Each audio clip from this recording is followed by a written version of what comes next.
जय हिंद, वंदे मातरम, भारत माता की जय। कल हमने शव को दफनाना चाहिए या जलाना चाहिए, इसके बारे में बातचीत की, भारतीय संस्कृति की बातचीत की। कल हमने सुबह छत्रपति शिवाजी महाराज के बारे में बातचीत की। छत्रपति शिवाजी महाराज का परसों भी हमने बातचीत की थी, टुकड़ों टुकड़ों में हम बातचीत कर रहे हैं। छत्रपति शिवाजी महाराज का जीवन इतना विशाल है, उनका चरित्र इतना विशाल है, उनकी मैनेजमेंट, उनकी माइक्रो प्लानिंग, उनकी लीडरशिप, उनके अंदर जो काम करने की योग्यता, उनका प्रशासन, उनकी दक्षता, सब ऐसी चीजें हैं जो एक एक बच्चा बहुत सीख सकता है। छत्रपति शिवाजी महाराज के बारे में जितना बताया जाए, जितना पढ़ाया जाए, उतना कम है। दुख की बात यह है कि इतिहास की अपनी सारी पुस्तकों में हमें यह पढ़ाया गया कि औरंगजेब का बाप कौन था, औरंगजेब का दादा कौन था, शाहजहां का बाप कौन था, जहांगीर का बाप कौन था, अकबर का बाप कौन था, बाबर का बाप कौन था, हुमायूं का बाप कौन था, वो किस सन में आए, किस सन में वो गए। ऐसे रटाया जाता है कि जैसे वो हमारे भारत के भाग्य विधाता हों। लेकिन छत्रपति शिवाजी महाराज की जब बात आती है तो पूरी एनसीईआरटी की बुक में केवल 4 लाइनों में छत्रपति शिवाजी महाराज को समेट दिया जाता है। महाराणा प्रताप को केवल 2 पंक्तियों में समेट दिया जाता है। छत्रपति शिवाजी महाराज के जीवन और चरित्र को, जिस इतिहास को यदि भारत पढ़ लेगा तो भारत किसी का गुलाम नहीं बन सकता। आज आप देखते हैं कि चाइना आंखें दिखा रहा है, ये सारी चीजें चाइना की क्रिएट की हुई है। चाइना के बारे में फिर हम बात करेंगे अगले सेशन में। कल वाला विषय चाइना के ऊपर रहेगा। मैंने 15 दिन पहले चाइना के ऊपर, जब ये लॉकडाउन पहला हुआ, उस समय मैंने कुछ चीजें रखी थी और वो वीडियो 2.5 लाख लोगों ने देखा और उस समय किसी भी मेन मीडिया हाउस ने वो चीजें नहीं उठाई थी। आज हर चैनल के ऊपर, रिपब्लिक हो, टीवी 9 हो, आज तक हो, एनडीटीवी हो, जी न्यूज हो, सबने वो चीजें उठाई हैं कि ये जो बायोलॉजिकल वेपन है, ये चीन का षड्यंत्र है। तो आज हम छत्रपति शिवाजी महाराज के बारे में बातचीत करेंगे। चाइना के विषय में, बायोलॉजिकल वेपन के विषय में मैं आज बातचीत नहीं कर रहा हूं। इसलिए नहीं कर रहा हूं कि आप रोज टीवी के ऊपर वो चीजें देख रहे हो और टीवी के ऊपर जो चीजें आप देख रहे हो उसको रिपीट मैं करूं तो उसका कोई फायदा नहीं है। वो आपका समय नष्ट होगा। वो चीजें टीवी के ऊपर आपको मिल रही हैं, तो वो जो चीजें सुनी सुनाई हैं उनकी बात करने का कोई लाभ नहीं है। आज हम वो बातचीत करेंगे जो आपको कहीं पुस्तकों में नहीं मिलेगी, कहीं इतिहास में नहीं मिलेगी, कहीं आप इंटरनेट के ऊपर भी सर्च करेंगे तो ये चीजें आपको नहीं मिलेंगी। तो अफजल खान एक बड़ी सेना लेकर आया। अफजल खान की बड़ी सेना को, छत्रपति शिवाजी महाराज के पास छोटी सेना थी, प्रतापगढ़ के किले में वो बंद थे। अफजल खान वाई के एरिया में, जो खुला मैदान का एरिया था, वहां छत्रपति शिवाजी महाराज को घेरना चाहते थे। लेकिन छत्रपति शिवाजी महाराज ने नीति लगाई। नीति लगाकर अफजल खान की सेना को पहले आधा किया, वहां से उनको साम दाम दंड भेद चाणक्य नीति का सहारा लेकर उसको जावली के क्षेत्र में बुलाया। जावली के क्षेत्र में बुलाकर अफजल खान से अकेले में उन्होंने भेंट की। उसकी सेना को एक साइड रखवा दिया। उसकी सेना जब आराम कर रही थी अफजल खान की, तो छत्रपति शिवाजी महाराज ने उनसे भेंट की तो बाग नखे से अफजल खान की आंतड़ियां निकाल ली। अफजल खान मारा गया और अपने सैनिकों को छत्रपति शिवाजी महाराज ने जावली के क्षेत्र में छिपा कर रखा हुआ था। उस जावली के क्षेत्र में, जो जंगलों का क्षेत्र था, खाइयों का क्षेत्र था, घने जंगल का, खाइयों का, पहाड़ों का ऐसा क्षेत्र था, घना क्षेत्र था, वहां पर छत्रपति शिवाजी महाराज की सेना ने उनको पूरी तरह से घेर लिया और घेर कर 3 घंटे के अंदर ही अफजल खान के हजारों सैनिक मारे गए। उनके सारे घोड़ों को, उनके सारे खजाने को, उनके सारी रसद को, उनके सारे हथियारों को छत्रपति शिवाजी महाराज ने अपने काबू में कर लिया। अब ये लड़ाई हो चुकी है, अफजल खान की सेना आधी से ज्यादा जंगलों में भाग चुकी है या वो मारी जा चुकी है। तो उसके बाद एक लेखक लिखता है कि ये करने के बाद क्या हुआ। उसके बाद छत्रपति शिवाजी महाराज जब अफजल खान को मार देते हैं तो धीरे धीरे नीचे युद्ध चलता है, सैनिक युद्ध लड़ते हैं। 2-3 घंटे में ही अफजल खान की सेना का सफाया कर देते हैं। तो अफजल खान दुर्ग से नीचे आकर अपने सैनिकों से मिलते हैं, सैनिकों को बधाई देते हैं जो जीत हुई। देखिए, अफजल खान छत्रपति शिवाजी महाराज से वजन में बड़ा है, अनुभव में बड़ा है, साइज में बड़ा है और उसको उन्होंने मारा है। आप उस व्यक्ति की हिम्मत देखिए। राजा, जहां पुराने जमाने में राजा क्या होता था, राजा हाथी के ऊपर बैठता था। अब हाथी के ऊपर बैठते ही राजा सेफ हो गया। राजा किसी तलवार से नहीं मरेगा, राजा किसी भाले से नहीं मरेगा, राजा के ऊपर तीर का आक्रमण हो सकता है, लेकिन राजा अपने आप को सेफ रह के राजा दूर से युद्ध देखने का काम करता था। अब छत्रपति शिवाजी महाराज खुद अफजल खान को मारने के लिए जाते हैं। अब जब छत्रपति शिवाजी महाराज खुद आगे जाते हैं तो अपने राजा को आगे जाकर देखकर उनका जो हर सैनिक लड़ता है, वो हर सैनिक इस स्वराज्य की लड़ाई को अपनी लड़ाई समझ के लड़ता है। तो उस समय एक लेखक वहां पर था, विदेशी लेखक, वो ये लिखता है कि दुर्ग से उतरकर छत्रपति शिवाजी महाराज अपने सैनिकों से मिले, उनको शुभकामनाएं दी, उनको बधाई दी, उनको इस काम का श्रेय दिया, और ये श्रेय देने के बाद उनको कहा कि मां भवानी का हमें आशीर्वाद मिला था। और देखो जो मां भवानी ने सपने में कहा, मां तुलजा भवानी ने, कि अफजल खान मारा जाएगा, विजय आप लोगों की होगी, तो हमारी विजय हुई है। अब उसके बाद वो अफजल खान के आदमियों से भी मिलते हैं। अफजल खान के आदमियों में भी देखिए, उस समय की जो अफजल खान की सेना है उसमें केवल मुगल नहीं है, केवल मुसलमान नहीं है, और ये जो आदिल शाही है, बीजापुर की आदिल शाही और निजाम शाही, ये भारत के धर्मांतरित मुसलमान हैं। तो छत्रपति शिवाजी महाराज का विजन बिल्कुल क्लियर है कि ये यदि धर्मांतरित मुसलमान भारत को अपना भारत मानने के लिए, स्वराज्य को अपना स्वराज्य मानने के लिए काम करने के लिए तैयार हैं, तो इनका मन के अंदर परिवर्तन करके इनके ऊपर फिर भी एक बार भरोसा किया जा सकता है। लेकिन औरंगजेब को, शाहजहां को, अकबर को, जहांगीर को, वो ये मानते थे कि ये अरब से आए हुए बाहरी मुसलमान मुगल हैं, इनसे किसी भी प्रकार का हमें संबंध नहीं रखना, और ये भारत के अंदर इनका कोई महत्व नहीं है। तो वो लिखता है कि नीचे वो मिलते हैं, और उसमें से जो युवक, अच्छा अब जो अफजल खान की सेना, उसके अंदर भी मराठा युवक है, उसके अंदर भी, क्योंकि उस समय वो जबरदस्ती जिस जागीरदार, जिस सरदार को लेते थे तो उसकी सेना को मिला लेते थे। खुद छत्रपति शिवाजी महाराज भी के पिताजी शाहजी भोसले भी आदिल शाही के दरबार में, क्योंकि जो योग्य होते थे वो अपना राज्य स्थापित नहीं कर पाते थे, तो वो जैसे आपने देखा होगा कि बहुत से राजपूत औरंगजेब के दरबार में थे, बहुत से राजपूत अकबर के दरबार में थे जिन्होंने अकबर की अधीनता स्वीकार कर ली।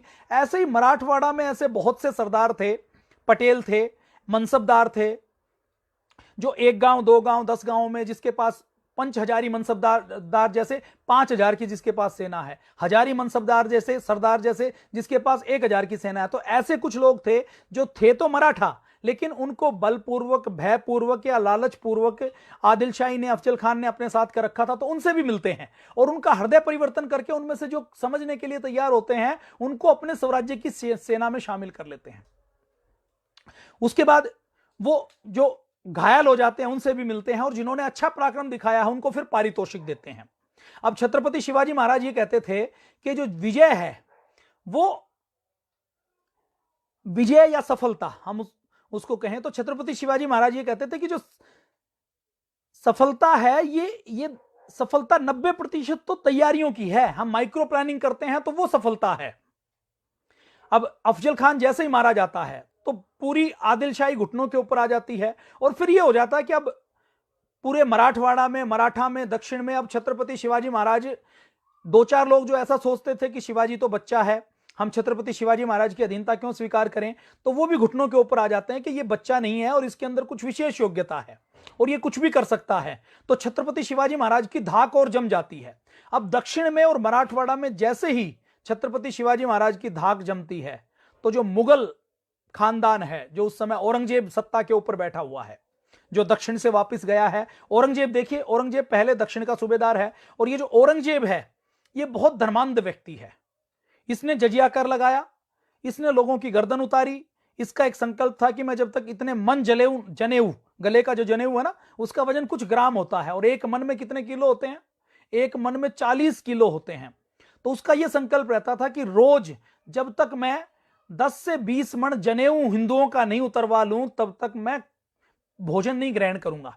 और इतना ड्रामेबाज था कि वो चटाई पर सोने का ड्रामा करता था, इतना ड्रामेबाज था कि हर समय माला फेरता था, इतना ड्रामेबाज था कि टोपियां बुनता था, और ये दिखाता ये था कि मैं ये जो टोपियां बुनूंगा या ये कुरान लिखूंगा, कुरान की फोटो, पुराने जमाने में प्रिंटिंग मशीन नहीं थी 17वीं शताब्दी तक, तो कुरान लिखता था वो हाथ से। तो वो जो कुरान लिखता था उसको अमीर मुसलमान खरीदते थे, और वो खरीदते थे तो उससे जो पैसा मिलता था तो वो ये दिखाता था कि मैं इससे अपना गुजर बसर कर रहा हूं, और मेरे जीवन का उद्देश्य कोई भोग विलास करना नहीं है, मेरे जीवन का उद्देश्य एक ही है, मैं किसी भी तरीके से इस्लाम का परचम पूरी दुनिया में लहराना चाहता हूं। तो इस बात को लेकर वो इमोशनली लोगों को अटैच करता था।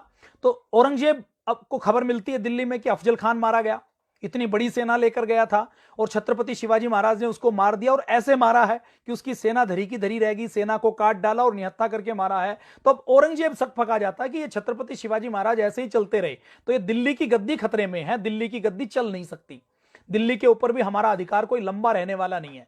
तो अब औरंगजेब अपने एक बहुत बड़े सिपह सालार को भेजता है। छत्रपति शिवाजी महाराज ने अफजल खान को मारा, तो अफजल खान को मारने के बाद भी वो खाली नहीं बैठे। अफजल खान को मारने के बाद भी उन्होंने जो जिंजर का किला है उस किले को जीता।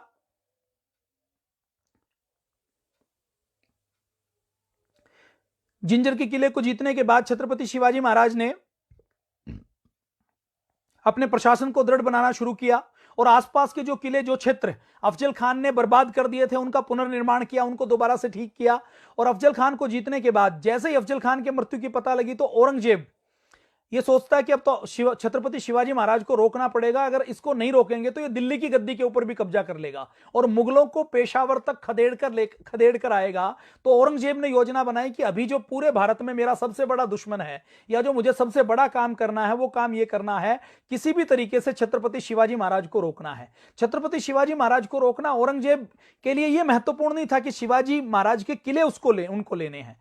औरंगजेब के लिए यह भी महत्वपूर्ण नहीं था कि शिवाजी महाराज का जो क्षेत्र है, देखिए उस समय जो राजा आते थे और राजा जब आक्रमण करते थे तो आक्रमण करने के बाद जिस राज्य को, जिस गांव को, जिस शहरों को, कस्बों को वो जीतते थे तो वहां से जो उपज होती थी उसका 5वां हिस्सा या चौथा हिस्सा वो लगान के रूप में लेते थे। और लगान की व्यवस्था कैसे करते थे कि मान लीजिए आप कहीं पर भी रहते हैं, आप हरिद्वार या मैं कहता हूं आप किसी एक जिले में रहते हैं, उस जिले के आसपास के 50 गांव है या एक तहसील है या एक ब्लॉक है या एक खंड है जहां पर 10-20 गांव हैं, तो उन 10-20 गांव का एक जागीरदार बना दिया जाता था। अब जो राजा है उस जागीरदार से वो हर साल एक फिक्स अमाउंट लेता था और जागीरदार को अधिकार रहता था कि उसकी जो जमीन है उस जमीन में जो किसानी कर रहे हैं उनसे वो जितनी मर्जी लूट करे। वो किसानों के ऊपर जुल्म कर सकता है, अकाल पड़ा तो भी वो जबरदस्ती उठा लेगा। कोई अगर किसान लगान नहीं दे सकता, टैक्स नहीं दे सकता, तो उसके पशु उठा लेगा, उसकी पत्नी को उठा लेगा, उनके ऊपर कोड़े बरसाएंगे। जैसे अंग्रेजों ने भी ये जुल्म किए। तो अंग्रेजों से पहले भी जो विदेशी आक्रमण हुए, अब विदेशी आक्रमणकारी राजा का, अब जैसे औरंगजेब है, औरंगजेब को हर जगह से पैसा लेना है, तो जो उसका साम्राज्य था उसमें से जो वो जागीरदार बनाता था, मनसबदार बनाता था, सूबेदार बनाता था, तो उनका क्या काम होता था, उस जागीरदार के अंडर में 2 गांव है, 20 गांव है या 100 गांव है, तो वहां से वो लगान कलेक्शन करेगा और लगान कलेक्शन करके वो औरंगजेब के पास भेजेगा। ये उनका काम होता था। अब मान लीजिए 10 गांवों में औरंगजेब को 10,000 रुपए लेने हैं। अब औरंगजेब को यह मतलब नहीं है कि उस जागीरदार ने उन 10 गांवों से 10,000 इकट्ठे किए या 50,000 इकट्ठे किए, क्योंकि औरंगजेब की कोई भी प्रीति उस गांव की प्रजा के साथ नहीं है। उसके लिए क्या है, उसके लिए हिंदुस्तान केवल एक लूटने की जमीन है, लूटने की धरती है। तो औरंगजेब को नहीं मतलब जागीरदार, और वो ये चाहते थे कि जागीरदार तो अधिक से अधिक अत्याचार करे। अब जनता है, उस जनता की मानसिकता देखिए। अब जनता से जो टैक्स लेने वाला है वो जागीरदार है। वो जागीरदार औरंगजेब के अधीन में रहे या किसी दूसरे राजा के अधीन में रहे, उस जनता को कोई इंटीमेसी नहीं होती थी। उसके लिए तो जागीरदार का मतलब, मनसबदार का मतलब, सूबेदार का मतलब, जो टैक्स कलेक्शन करने का मतलब, इसका मतलब अत्याचारी। और उनको उनकी इंटीमेसी नहीं होती थी, तो वो समझते नहीं थे कि ये स्वराज्य क्या है, हमें किसके लिए संघर्ष करना है, आजादी की कीमत क्या है, स्वतंत्रता की कीमत क्या है। तो इन चीजों की जानकारी आम जनमानस में नहीं थी। आम जनमानस बहुत पीड़ित था। तो छत्रपति शिवाजी महाराज ने एक और बड़ा काम क्या किया, उन्होंने जो अपना स्वराज्य स्थापित किया, उस स्वराज्य में जागीरदारी प्रथा खत्म कर दी। उन्होंने उस प्रशासन में अपने टैक्स कलेक्शन के लिए अपने अधिकारी नियुक्त किए, और जो जागीरदार होते थे, जिनको प्रशासन की जिम्मेदारी होती थी 1 गांव की, 10 गांव की, 20 गांव की, तो उनको जागीर नहीं मिलती थी कि आप इस जमीन से जो चाहे टैक्स कलेक्शन करें। उनको जागीर नहीं मिलती थी। टैक्स कलेक्शन छत्रपति शिवाजी महाराज का दरबार तय करता था कि इससे ज्यादा टैक्स नहीं लिया जाता। और टैक्स में एक नियम उन्होंने बनाया कि हम जो टैक्स लेंगे वो जनता से ऐसे टैक्स लेना है जैसे दूध के ऊपर से ऊपर की एक हल्की सी लेयर लेते हैं, जिसमें दूध की मात्रा भी कम नहीं होती, दूध रहता भी है और दूध से उस जनता का भी पोषण होता है। तो दूध की पतली सी मलाई की परत ले ली, केवल इतना लिया जाता था। यह छत्रपति शिवाजी महाराज का नियम था। जैसे चाणक्य का नियम था ना कि राजा को जनता से टैक्स कैसे लेना चाहिए, राजा से जनता को टैक्स वैसे लेना चाहिए जैसे फूल से मधुमक्खी मधु लेती है, ऐसे राजा को टैक्स लेना चाहिए। तो छत्रपति शिवाजी महाराज ने यह शुरू किया। यह शुरू करने के बाद उन्होंने अपना प्रशासन ठीक से बनाया। तो औरंगजेब को छत्रपति शिवाजी महाराज की जो जमीन है उससे टैक्स का लालच नहीं है, उसको टैक्स का कोई लालच नहीं है। उसके लिए तो सत्ता का लालच है, मूछ का लालच है कि यदि शिवाजी रहा और शिवाजी की स्वतंत्र सत्ता रही, शिवाजी के पास अभी जो 35 किले हैं, उस समय तक छत्रपति शिवाजी महाराज ने 35 किलों को जीत लिया था। और उन 35 किलो के साथ लगातार वो अपना साम्राज्य बढ़ा रहे थे और उनका एक ही सपना था कि मुझे स्वराज्य की स्थापना करनी है। देखिए, शाहजहां, जहांगीर, औरंगजेब, अकबर, ये सब रति प्रेमी थे, मतलब वासना प्रेमी थे। इन्होंने बिल्डिंग बनवाई, इन्होंने धन को पानी की तरह बहाया। छत्रपति शिवाजी महाराज रति प्रेमी नहीं थे, वासना प्रेमी नहीं थे, वो राष्ट्र प्रेमी थे। छत्रपति शिवाजी महाराज का एक और नाम कहा जाता है, उनको कहा जाता है कि वो दुर्गराज थे। मतलब उन्होंने कोई शीश महल नहीं बनवाया, कोई ताजमहल नहीं बनवाया, अपने लिए कोई सोने चांदी के बर्तन नहीं बनवाए, केले के पत्ते के ऊपर खाते थे। युद्ध भूमि में जब रहते थे तो जमीन के ऊपर सो जाते थे, एक सादे से टेंट में रहते थे, कभी भोग विलास नहीं किया, कभी छुट्टी नहीं ली। उनकी पत्नी का देहांत हुआ, वो युद्ध भूमि में थे तो चिता को मुखाग्नि देने के लिए भी नहीं गए। वैदिक संस्कृति होती है कि पत्नी को मुखाग्नि पति देता है। अपनी पत्नी से खूब प्रेम करते थे, लेकिन राष्ट्र से प्रेम ज्यादा था तो अपनी पत्नी को मुखाग्नि देने के लिए नहीं गए। जब पत्नी की डेथ हुई तो उनके बेटे संभाजी महाराज की आयु केवल 1.5 वर्ष की थी। 1.5 वर्ष की आयु के संभाजी महाराज को उस समय मां चली गई तो पिताजी के प्यार की आवश्यकता थी, लेकिन संभाजी के पास भी वो अपने युद्ध के अभियान को पूरा करने के बाद मिले। उनकी माता जिजाऊ साहब, छत्रपति शिवाजी महाराज का जब राज्याभिषेक हुआ तो राज्याभिषेक के कुछ ही समय बाद उनका देहांत हो जाता, स्वर्गवास हो जाता है। तो छत्रपति शिवाजी महाराज माता जिजाऊ साहब की अंतिम क्रियाएं करते हैं, लेकिन उस शोक के दिवस में भी वो एक दिन की छुट्टी नहीं लेते, राजकाज भी करते हैं और अंतिम क्रियाएं भी करते हैं। ऐसा चरित्र छत्रपति शिवाजी महाराज का रहा। अब छत्रपति शिवाजी महाराज के बारे में तथ्य इतने ज्यादा हैं कि कई बार विषांतर हो जाता है। हमें यूं लगता है कि हम कहां से चले थे और कहां पहुंच गए। तो जब राजकार्य की बात आती है तो कोई ना कोई प्रसंग आके सामने खड़ा हो जाता है कि छत्रपति शिवाजी महाराज के इस गुण की बात चल रही है तो मैं ये भी आपको बता दूं, मैं ये भी आपके सामने से शेयर कर लूं। तो छत्रपति शिवाजी महाराज का ऐसा चरित्र और ऐसा व्यक्तित्व था। तो अब औरंगजेब के लिए मूंछ का सवाल है कि किसी भी तरीके से हमें छत्रपति शिवाजी महाराज को रोकना है, छत्रपति शिवाजी महाराज को मारना है। ये मेरे पास जो कमेंट्स आते हैं स्क्रीन के ऊपर थोड़ा सा कई बार डिस्टर्ब कर देते हैं तो इनको ऑफ करना पड़ता है। अब छत्रपति शिवाजी महाराज को रोकने के लिए, मारने के लिए, गिरफ्तार करने के लिए औरंगजेब अपने मामा शाइस्ता खान को भेजता है। औरंगजेब को पता है कि छत्रपति शिवाजी महाराज ने यदि थोड़े से समय में 14 साल की उम्र में यदि ये किला जीत सकता है, ये दक्षिण का आदिल शाह, अब देखिए औरंगजेब दक्षिण का सूबेदार रहा है। जब औरंगजेब के पिताजी शहंशाह हैं तो उन्होंने औरंगजेब को क्या कहा कि तुम दक्षिण में जाओ और दक्षिण में पूरी विजय करो। अब दक्षिण में औरंगजेब आदिल शाही को विजय नहीं कर पाए, कर्नाटक को नहीं जीत पाए, दक्षिण को नहीं जीत पाए। औरंगजेब रहे सूबेदार लेकिन जीत नहीं पाए। तो वो एरिया जिसको औरंगजेब नहीं जीत पाए, उस एरिया में छत्रपति शिवाजी महाराज अपना साम्राज्य स्थापित करते हैं। तो औरंगजेब को पता है कि जिस चीज को मैं हरा नहीं पाया उसको यदि छत्रपति शिवाजी ने हरा दिया तो यह दिल्ली की सल्तनत को भी छोड़ने वाला नहीं है।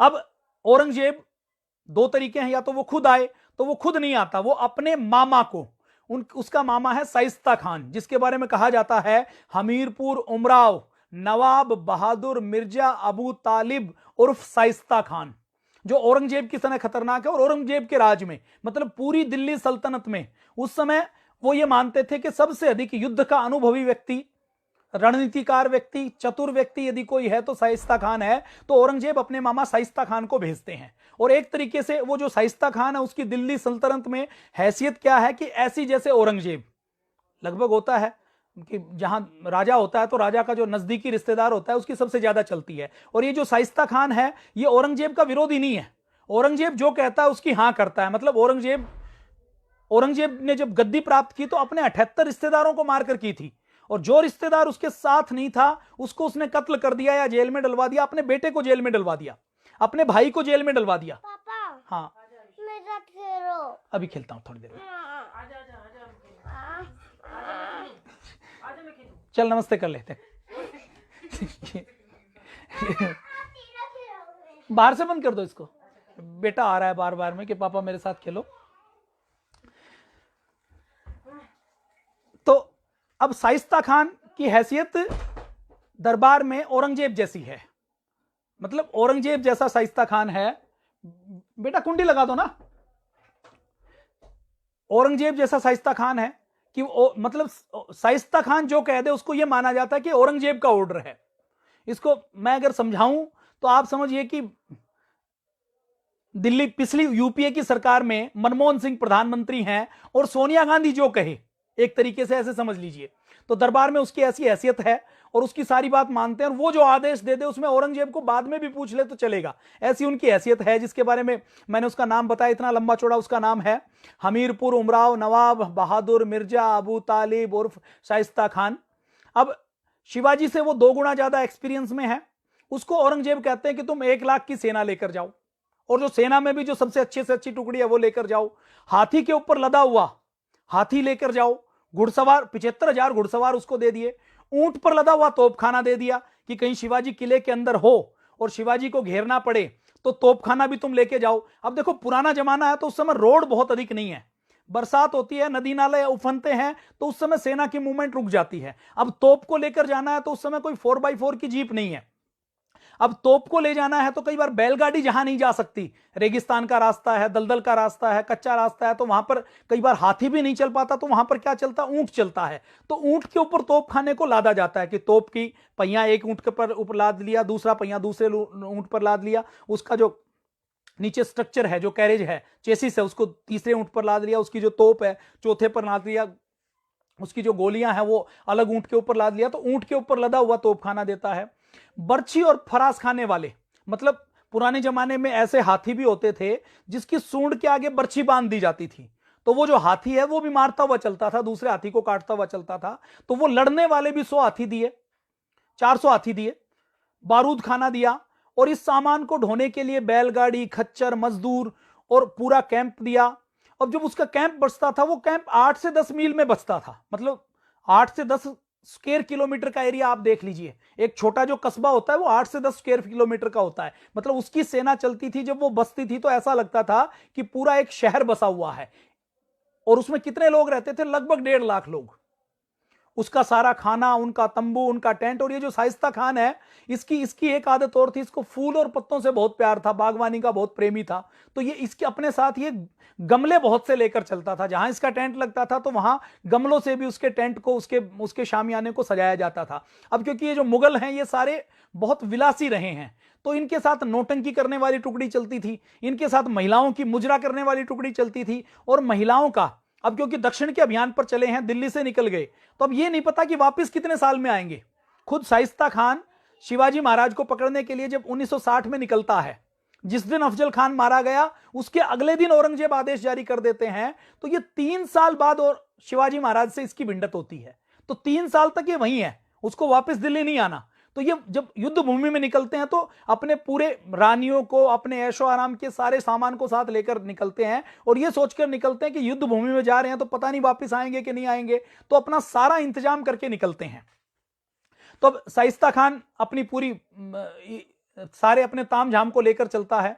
अब जहां पर वो जाता है तो उसकी सेना उपद्रव मचाती हुई, गांवों को जलाती हुई, उत्पाद करती हुई जाती है। और उत्पाद उनको इसलिए भी करना है क्योंकि वो छत्रपति शिवाजी महाराज के क्षेत्र में उत्पाद करेंगे तो 2 काम होंगे उत्पाद करने से। एक पहला काम तो ये होगा कि आतंकित होगी जनता, जनता आतंकित होगी तो छत्रपति शिवाजी महाराज के ऊपर साइकोलॉजिकल प्रेशर पड़ेगा। साइकोलॉजिकल प्रेशर बनाने के लिए, जैसे चाइना साइकोलॉजिकल प्रेशर बनाता है तो क्या करेगा, ब्रह्मपुत्र का पानी रोक लेगा। चाइना को साइकोलॉजिकल प्रेशर बनाना हो तो क्या करेगा, भारत को जो यूरेनियम सप्लाई ग्रुप है उसमें एंट्री करने के लिए वीटो पावर लगा देगा। लखवी को आतंकवादी घोषित करना है तो वीटो लगा देगा। पाकिस्तान को आतंकवादी कंट्री घोषित करना है तो वीटो पावर का यूज कर लेगा। तो ये तरीके होते हैं सामने वाले दुश्मन को, अभी तो देश दुश्मन है, पहले व्यक्ति दुश्मन होते थे, तो दुश्मन को साइकोलॉजिकल डिप्रेस करने का, दबाने के तरीके होते थे। तो शाइस्ता खान की सारी सेना मारते हुए, काटते हुए, उपद्रव करते हुए, जहां जैसे किसी गांव में गए, अब इतनी सेना चल रही है तो जितने जो खच्चर हैं, जो बैलगाड़ियां हैं, जो ऊंट हैं, जो घोड़े हैं, जो हाथी हैं, उनके खाने का सामान लदा हुआ है, लेकिन 3 साल तक वो खाने का सामान दिल्ली से नहीं लेकर जाएंगे, और वो कोई फसल बोने वाले भी नहीं है। तो वो क्या करते हैं, रास्ते में जो गांव आते हैं उन गांवों को जलाते हैं, और उसका जो अन्न होता है, जो सामान होता है, जो पशुओं का चारा होता है, उसको लूट लेते हैं।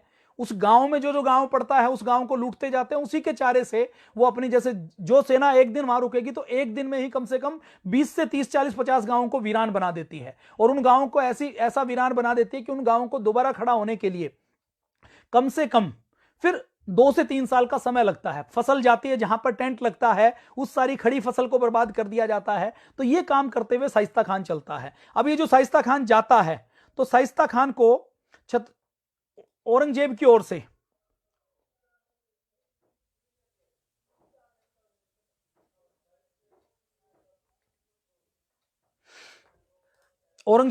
एक बड़ा खजाना, लगभग 12 करोड़ रुपए का खजाना दिया जाता है कि आपको लड़ना पड़े, कहीं कोई आपको फौजी सैनिक रखने हो, आपको कुछ खरीदना हो, तो आपको इस अभियान में आप छत्रपति शिवाजी महाराज को मारकर आना, आपको या तो उनको गिरफ्तार करके लाना है या मार के आना है, तो कोई भी कमी नहीं रहनी चाहिए। अब शाइस्ता खान जाता है तो शाइस्ता खान पहले अपने एक सरदार को भेजता है शिवाजी महाराज से लड़ने के लिए।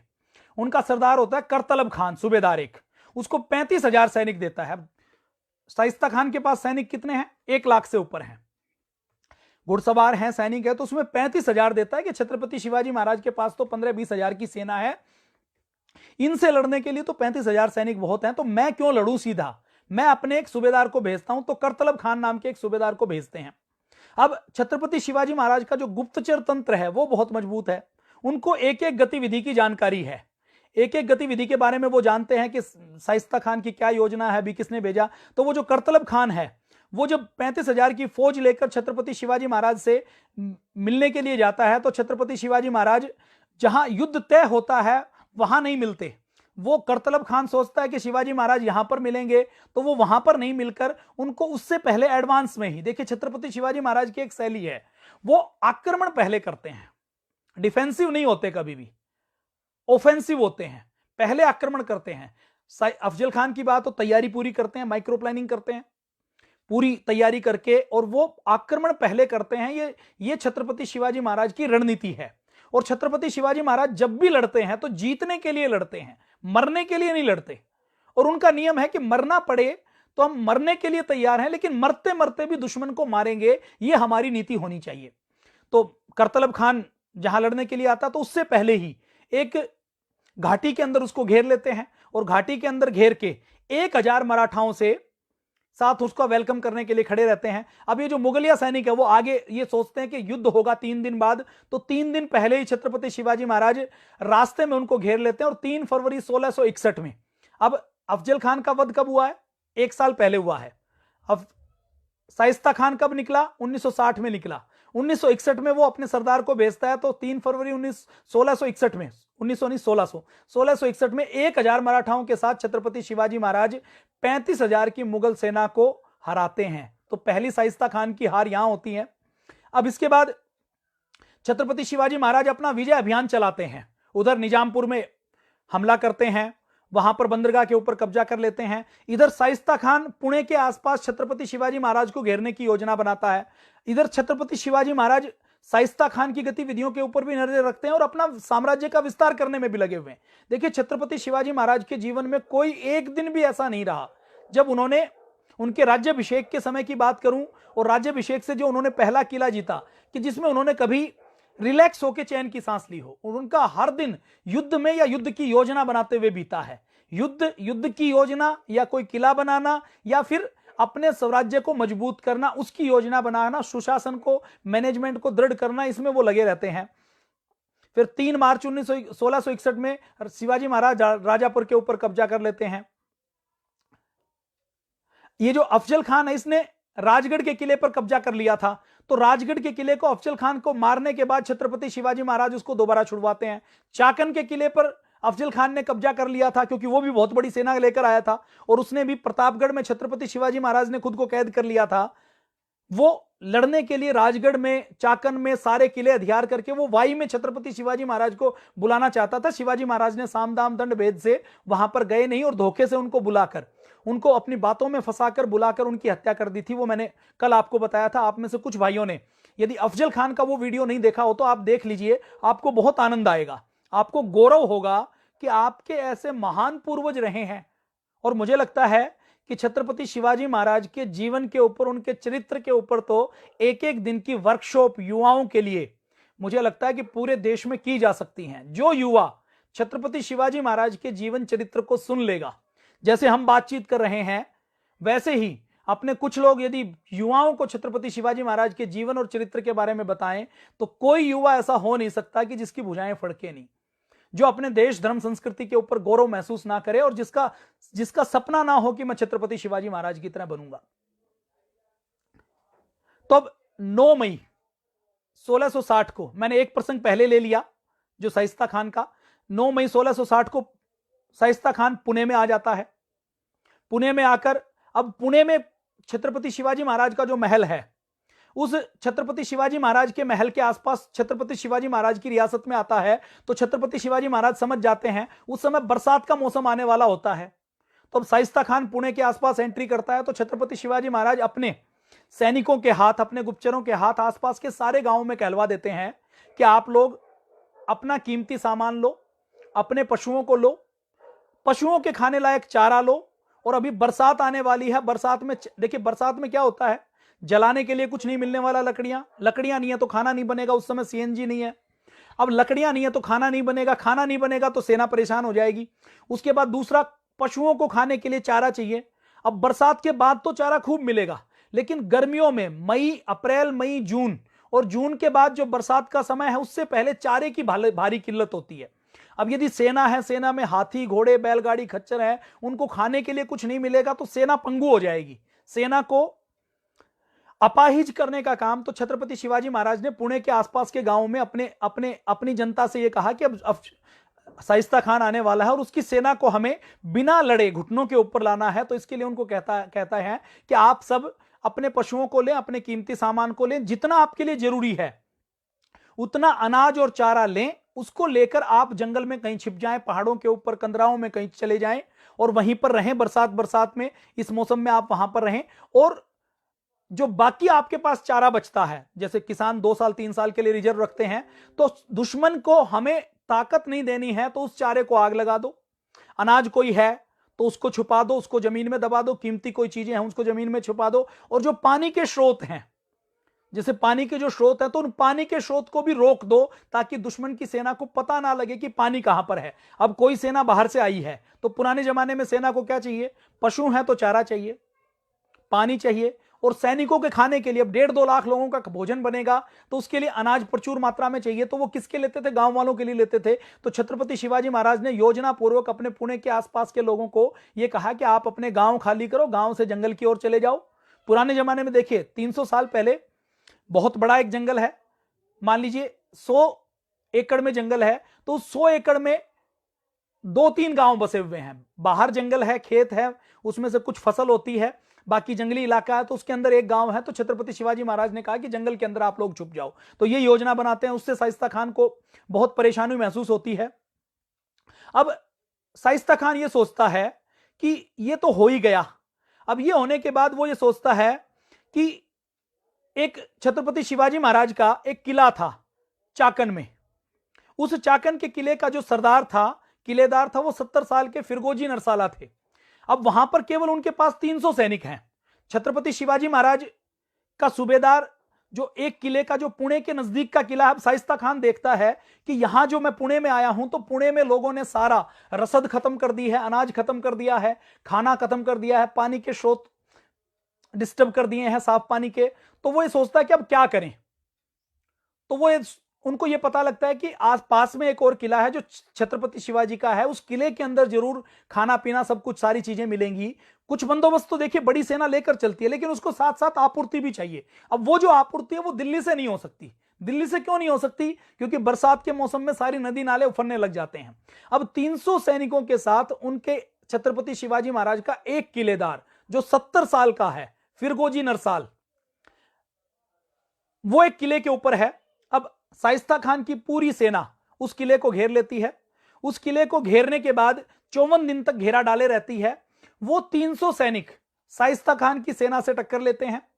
जब 54 दिन तक, लगभग 2 महीने तक शाइस्ता खान की सेना उस किले का कुछ नहीं बिगाड़ पाती। अब देखिए, जो छत्रपति शिवाजी महाराज है उनको दुर्गराज कहा जाता है। दुर्गराज मतलब जो दुर्गों का राजा है, जो किलों का राजा है। और पुराने जमाने में किले का मतलब क्या है। अब आप देखिए, आपने एक नाम सुना होगा, 14 anti missile system, missile defence system. 400 missile defence system जो इजराइल ने लगाया हुआ है, डोम, मिसाइल डोम, कि उसके उस डोम के अंदर उसकी एक ऐसी टेक्नोलॉजी है कि उसके अंदर कोई भी मिसाइल आएगी तो उस एरिया में आते ही, इजराइल के ऊपर मिसाइल आएगी तो आते ही वो खत्म हो जाएगी। इजराइल जो मिसाइल है उसके लिए मिसाइल निकलेगी और वो निकल जाएगी। तो आज के जमाने में जो मिसाइल डिफेंस सिस्टम की उपयोगिता है, पुराने जमाने में वही उपयोगिता किले की है, दुर्ग की है। तो ये शिवाजी महाराज को दुर्गराज कहा जाता है, मतलब आधुनिक से आधुनिक टेक्नोलॉजी का यूज करके किलों को मजबूत बनाना। उस जमाने में ये जो 12वीं 13वीं शताब्दी से लेकर आप 18वीं 17वीं शताब्दी तक अंग्रेजों से पहले तक देखेंगे तो जितने युद्ध हुए वो किलों में हुए हैं। रानी झांसी का किला आप देख लीजिए, ग्वालियर का किला देख लीजिए, आप राजस्थान में जाएं तो अजमेर का, आप आमेर का, जयपुर का, जैसलमेर का किला देख लीजिए। आप में से जो महाराष्ट्र के रहने वाले लोग हैं वो महाराष्ट्र के सारे किले देख लीजिए। तो किलों की जो दीवारें हैं वो बहुत मजबूत बनाई जाती थी। आपने 2 फिल्म देखी होंगी, एक फिल्म जो केसरी आई थी उसमें भी वो उनकी एक चौकी है, वो किला नहीं है, वो उनकी एक चौकी है, लेकिन चौकी के अंदर भी वो सुरक्षित है तो उसके अंदर कोई घेर नहीं पाता। और पुराने जमाने में एक और फिल्म आई थी अभी 2-3 साल पहले, रानी पद्मावती के ऊपर जो पद्मावत फिल्म आई थी, उसके अंदर भी आपने देखा होगा कि खिलजी की सेना ने किले को घेरा डाला हुआ है। अब किले की दीवार के पास वो पास नहीं जा सकते, पास जाएंगे तो उनको तीरों से, तलवारों से, गर्म तेल से, पत्थरों से मार दिया जाएगा, आग से मार दिया जाएगा। तो वो किले के ऊपर चढ़ नहीं सकते, किले की दीवारें मोटी हैं, वो दूर से तोप चलाएंगे तो तोप से भी वो नहीं कट सकती, तो फिर वो सुरंग छोड़ते हैं, खाई छोड़ते हैं। तो अब पद्मावत पिक्चर में राणा रतन सिंह के पास बहुत बड़ी सेना है। यहां ये जो किला है इसमें केवल 300 सैनिक हैं और जो उनका किलेदार है वो 70 साल का है। तो 300 सैनिकों के उस किले को जीतने के लिए जब शाइस्ता खान को कोई रास्ता नहीं मिला तो वो सुरंग बनाना शुरू कर देते हैं। अब सुरंग कैसे बनती थी? जमीन को खोदना शुरू किया दूर से, जैसे 10 फीट गहरी जमीन खोदी, 10 फीट, 20 फीट, 30 फीट चौड़ी खोदी, जिसके अंदर से सैनिक जा सकें। और वो जो सुरंग की खुदाई होती थी तो सुरंग के ऊपर जो खाई बनी, जो ट्रंच बनी, आप कल्पना करके देखिए। अब उस ट्रंच के ऊपर जब वो खुदाई होती थी तो ऊपर से ढक दिया जाता था, और वो जो ढकता था क्या, लकड़ी का एक फट्टा बना लिया जाता था, उसके ऊपर चमड़ा ढक दिया जाता था, उस लकड़ी के फट्टे से, चमड़े से, और उसके ऊपर मिट्टी लगा दी जाती थी। और उसको जैसे जैसे सुरंग की खुदाई होती थी तो उसको आगे सरकाते जाते थे, उसको बढ़ाते जाते थे, तो ऊपर से जमीन दिखाई देती थी, अंदर से अंदर सुरंग बनाकर। तो यह सोचा जाता था कि किले तक पहुंच जाएंगे और किले की दीवार के नीचे बारूद लगाकर उस दीवार को तोड़ देंगे, दीवार टूट जाएगी तो वहां से फिर हमारे सैनिक अंदर चले जाएंगे। ये पुराने जमाने में ये टेक्नोलॉजी काम करती थी। जब किले में कोई एक सेना होती थी तो दूसरी सेना जब उसके ऊपर आक्रमण करती थी, तो अब उस किले के बाहर जब शाइस्ता खान को और कोई रास्ता नहीं मिलता तो वो फिर सुरंग बनाने का काम करता है। उन 300 सैनिक का वो सुरंग बनाने से तो रोक नहीं सकते क्योंकि वो किले के अंदर है और सुरंग दूर से बनती हुई आ रही है। तो उन्होंने जब देखा कि ये सुरंग अपने किले में यहां निकलेगी तो उन्होंने वहां उस सुरंग के मुहालने पर बड़ा सा तालाब खोद दिया कि जो सेना आए वो कम से कम उसको जमीन नहीं मिले, पानी मिले, और पानी मिलेगा तो पानी से निकल के आएगा तो बारूद भीग जाएगा, और निकल के आएगी तो एक एक करके लोग आएंगे तो उनसे हम संघर्ष कर सकते हैं, टक्कर ले सकते हैं। तो वो सुरंग बनाई जाती है। सुरंग बनाने के बाद वो मिट्टी का बांध बना देते हैं, और बांध बनाने के बाद जब वो शाइस्ता खान की सेना आती है तो वो 300 सैनिक बहुत बहादुरी से लड़ते हैं। उनका सरदार भी बहुत बहादुरी से लड़ता है जो फिरंगोजी है। और जब शाइस्ता खान, अब 300 सैनिक हैं, वो एक सैनिक ने 4-4, 5-5 को मारा, 6-6 को मारा, 10-10 को मारा, लेकिन लास्ट में सारे सैनिक मारे गए, उनका केवल सरदार रह गया। तो शाइस्ता खान ने उसकी बहादुरी को देखकर कि मुझे एक किले को जीतने में 54 दिन का समय लगा है तो ये किलेदार बहुत अच्छा है, मैं इसको लालच देता हूं ये मेरी नौकरी में आ जाए। तो वो कहता, वो उससे पूछता है कि छत्रपति शिवाजी महाराज आपको कितनी तनख्वाह देते हैं? तो जब उसको पता लगता है तो वो कहता है कि मैं तुम्हें इससे 10 गुना ज्यादा तनख्वाह दूंगा, तुम मेरी सेना में शामिल हो जाओ। तो वो जो फिरंगोजी नरसाला है वो कहता है कि मैं आपका बंदी हूं, आप चाहें तो मेरी गर्दन काट सकते हैं, लेकिन मैं अपने स्वराज्य के साथ गद्दारी नहीं करूंगा, मैं छत्रपति शिवाजी महाराज का साथ नहीं छोड़ सकता। अब शाइस्ता खान फिर उसको जाने देता है, कहता ठीक है तुम बहुत बहादुरी से लड़े, तुम किसके लिए भी लड़े। तो वो उसको छोड़ देता है और वो जो फिरंगोजी नरसाला है वो छत्रपति शिवाजी महाराज के पास आ जाते हैं और आकर वो उनको बताते हैं कि ऐसे ऐसे संघर्ष हुआ, और वो बड़ा दुख व्यक्त करते हैं कि देखो मैं आपके किले को बचा नहीं पाया। तो छत्रपति शिवाजी महाराज कहते हैं दुख की कोई बात नहीं है, आपने किले के ऊपर संघर्ष किया और 54 दिन तक आपने संघर्ष किया।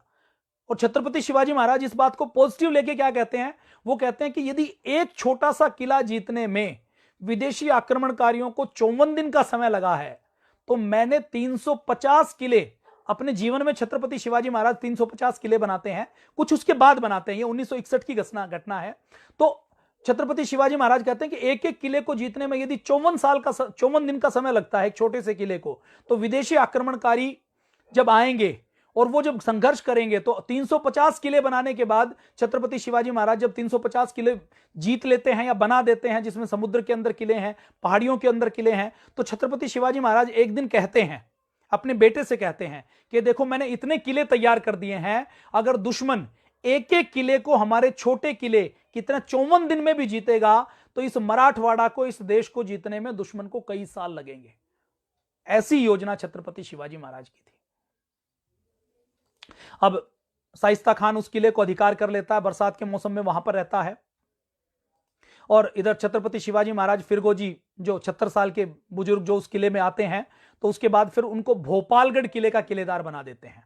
भोपालगढ़ नाम का एक और किला कहते हैं, अरे आप बहुत एक्सपीरियंस वाले किलेदार हो और आपने प्राणों की रक्षा करके भी किले के ऊपर अंतिम श्वास तक आपने संघर्ष किया है, तो आपको हम भोपालगढ़ का किलेदार बना देते हैं। अब ये छत्रपति शिवाजी महाराज हैं, ये इनके अंदर व्यक्ति की योग्यता पहचानने की बड़ी बड़ी जबरदस्त क्षमता थी। देखिए, नेतृत्वकर्ता वही होता है जो हर व्यक्ति से उसके अनुसार काम ले सके। हर व्यक्ति के अंदर सारी योग्यताएं नहीं हो सकती। समझदार वही होता है जो महर्षि दयानंद कहते हैं कि हमारा भाव एक हो सकता है लेकिन व्यवहार अलग अलग करना पड़ेगा। हर व्यक्ति की योग्यताएं अलग है। सुई की योग्यता अलग है। कपड़ा सीना है तो सुई काम करेगी, तलवार काम नहीं करेगी। और जहां किसी का सिर काटना है तो वहां पर सुई नहीं काट पाएगी, वहां पर तलवार काम करेगी। तो सुई से सुई का काम लेना, तलवार से तलवार का काम लेना। तो छत्रपति शिवाजी महाराज को हर व्यक्ति की योग्यता के बारे में बहुत अच्छी जानकारी है। बहुत अच्छे नेतृत्वकर्ता है। नेतृत्वकर्ता के जितने गुण चाहिए और नेतृत्वकर्ता के बारे में, लीडरशिप के बारे में जो सीखना हो, मुझे लगता है छत्रपति शिवाजी महाराज से अच्छा और कोई दूसरा कोई ऐसा व्यक्तित्व, कोई ऐसी बायोग्राफी नहीं हो सकती जिसके बारे में सीखा जा सके।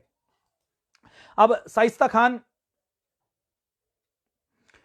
कि जो 1 लाख के आसपास जो सैनिक हैं वो चाकण में है। बरसात का मौसम निकलता है तो उनको दिल्ली से भी रसद आती है। तो फिर वो पुणे में जो छत्रपति शिवाजी महाराज का लाल महल है, जो पुणे का किला है, उसको भी घेर लेता है शाइस्ता खान, उसको भी जीत लेता है। और अब क्योंकि लंबे समय तक वहां पर रहना है तो अब शाइस्ता खान पुणे के महल में डेरा डाल देता है और वो बार बार आसपास के क्षेत्र में आतंक मचाता है, लूटपाट मचाता है और बार बार छत्रपति शिवाजी महाराज को कहता है कि मैं तुम्हें गिरफ्तार किए या तुम्हें मारने से पहले मैं वापस दिल्ली जाने वाला नहीं हूं, तो इसलिए सामने आकर युद्ध करो। छत्रपति शिवाजी महाराज योजना बनाते हैं सामने आकर युद्ध करने की, क्योंकि सेना बराबर की नहीं है।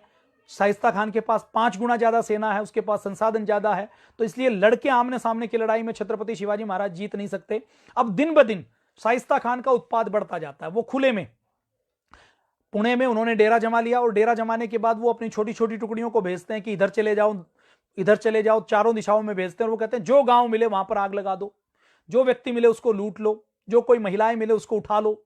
तो इस प्रकार से अत्याचार करना शुरू कर देते हैं और वो ये सोचते हैं कि जब हम अत्याचार करेंगे तो मजबूर होकर, हार कर छत्रपति शिवाजी महाराज को बाहर निकलना पड़ेगा। किले से बाहर निकलेंगे तो हम उनको गिरफ्तार कर लेंगे। अब छत्रपति शिवाजी महाराज फिर अपनी दरबार में चिंतन करते हैं, बैठक करते हैं। और जब दरबार में चिंतन और बैठक करते हैं तो उस चिंतन में फिर उनके दरबारी कहते हैं कि जो शाइस्ता खान है इससे बातचीत कर ली जाए। अब छत्रपति शिवाजी महाराज कहते हैं कि इनसे बातचीत भी करेंगे तो बातचीत करने में भी ये तो यही चाहेंगे कि हम अपने गर्दन काट कर उनको दे दें। अब दरबारी एक और कहते हैं, तो दरबारी कहते हैं कि ये शाइस्ता खान है, इनको टैक्स वसूलना होता है किसी राज्य को विजिट करके, तो हम इनसे बातचीत करके इनको कुछ धन दे दें, धन देकर विदा कर दें। अब छत्रपति शिवाजी महाराज कहते हैं धन की इसको आवश्यकता नहीं है। जब दिल्ली से चला था तो औरंगजेब ने इसको 30 करोड़ रुपए देकर भेजा है। मैंने थोड़ी देर पहले 12 करोड़ बताए थे, लेकिन 12 करोड़ नहीं, 30 करोड़ रुपए देकर 4-5 साल तक लड़ सके ऐसी सेना देकर इसको भेजा है। तो ये धन के लिए नहीं आया है। हम इसको ज्यादा से ज्यादा दे पाएंगे तो कितना दे पाएंगे? 2 करोड़, 5 करोड़, 10 करोड़। इसके पास 30 करोड़ पहले से ही है, तो इसलिए धन के लिए नहीं आया हुआ, तो इसलिए धन लेकर ये जाएगा भी नहीं। इसके आने का मकसद कुछ और है, तो ये जाएगा भी कुछ किसी और तरीके से। अब छत्रपति शिवाजी महाराज फिर जब उनकी पूरे दरबारी डिमोरलाइज हो जाते हैं, क्योंकि और शाइस्ता खान के अत्याचार बढ़ते चले जाते हैं, अब राजकाज चलाना मुश्किल हो गया, सब लोग किले में कैद होकर रह गए हैं, तो अब छत्रपति शिवाजी महाराज योजना बनाते हैं। अब योजना क्या बनाते हैं? उनके गुप्तचर देखिए सक्रिय हैं, गुप्तचर अभी भी सक्रिय हैं, गुप्तचर लगातार काम कर रहे हैं।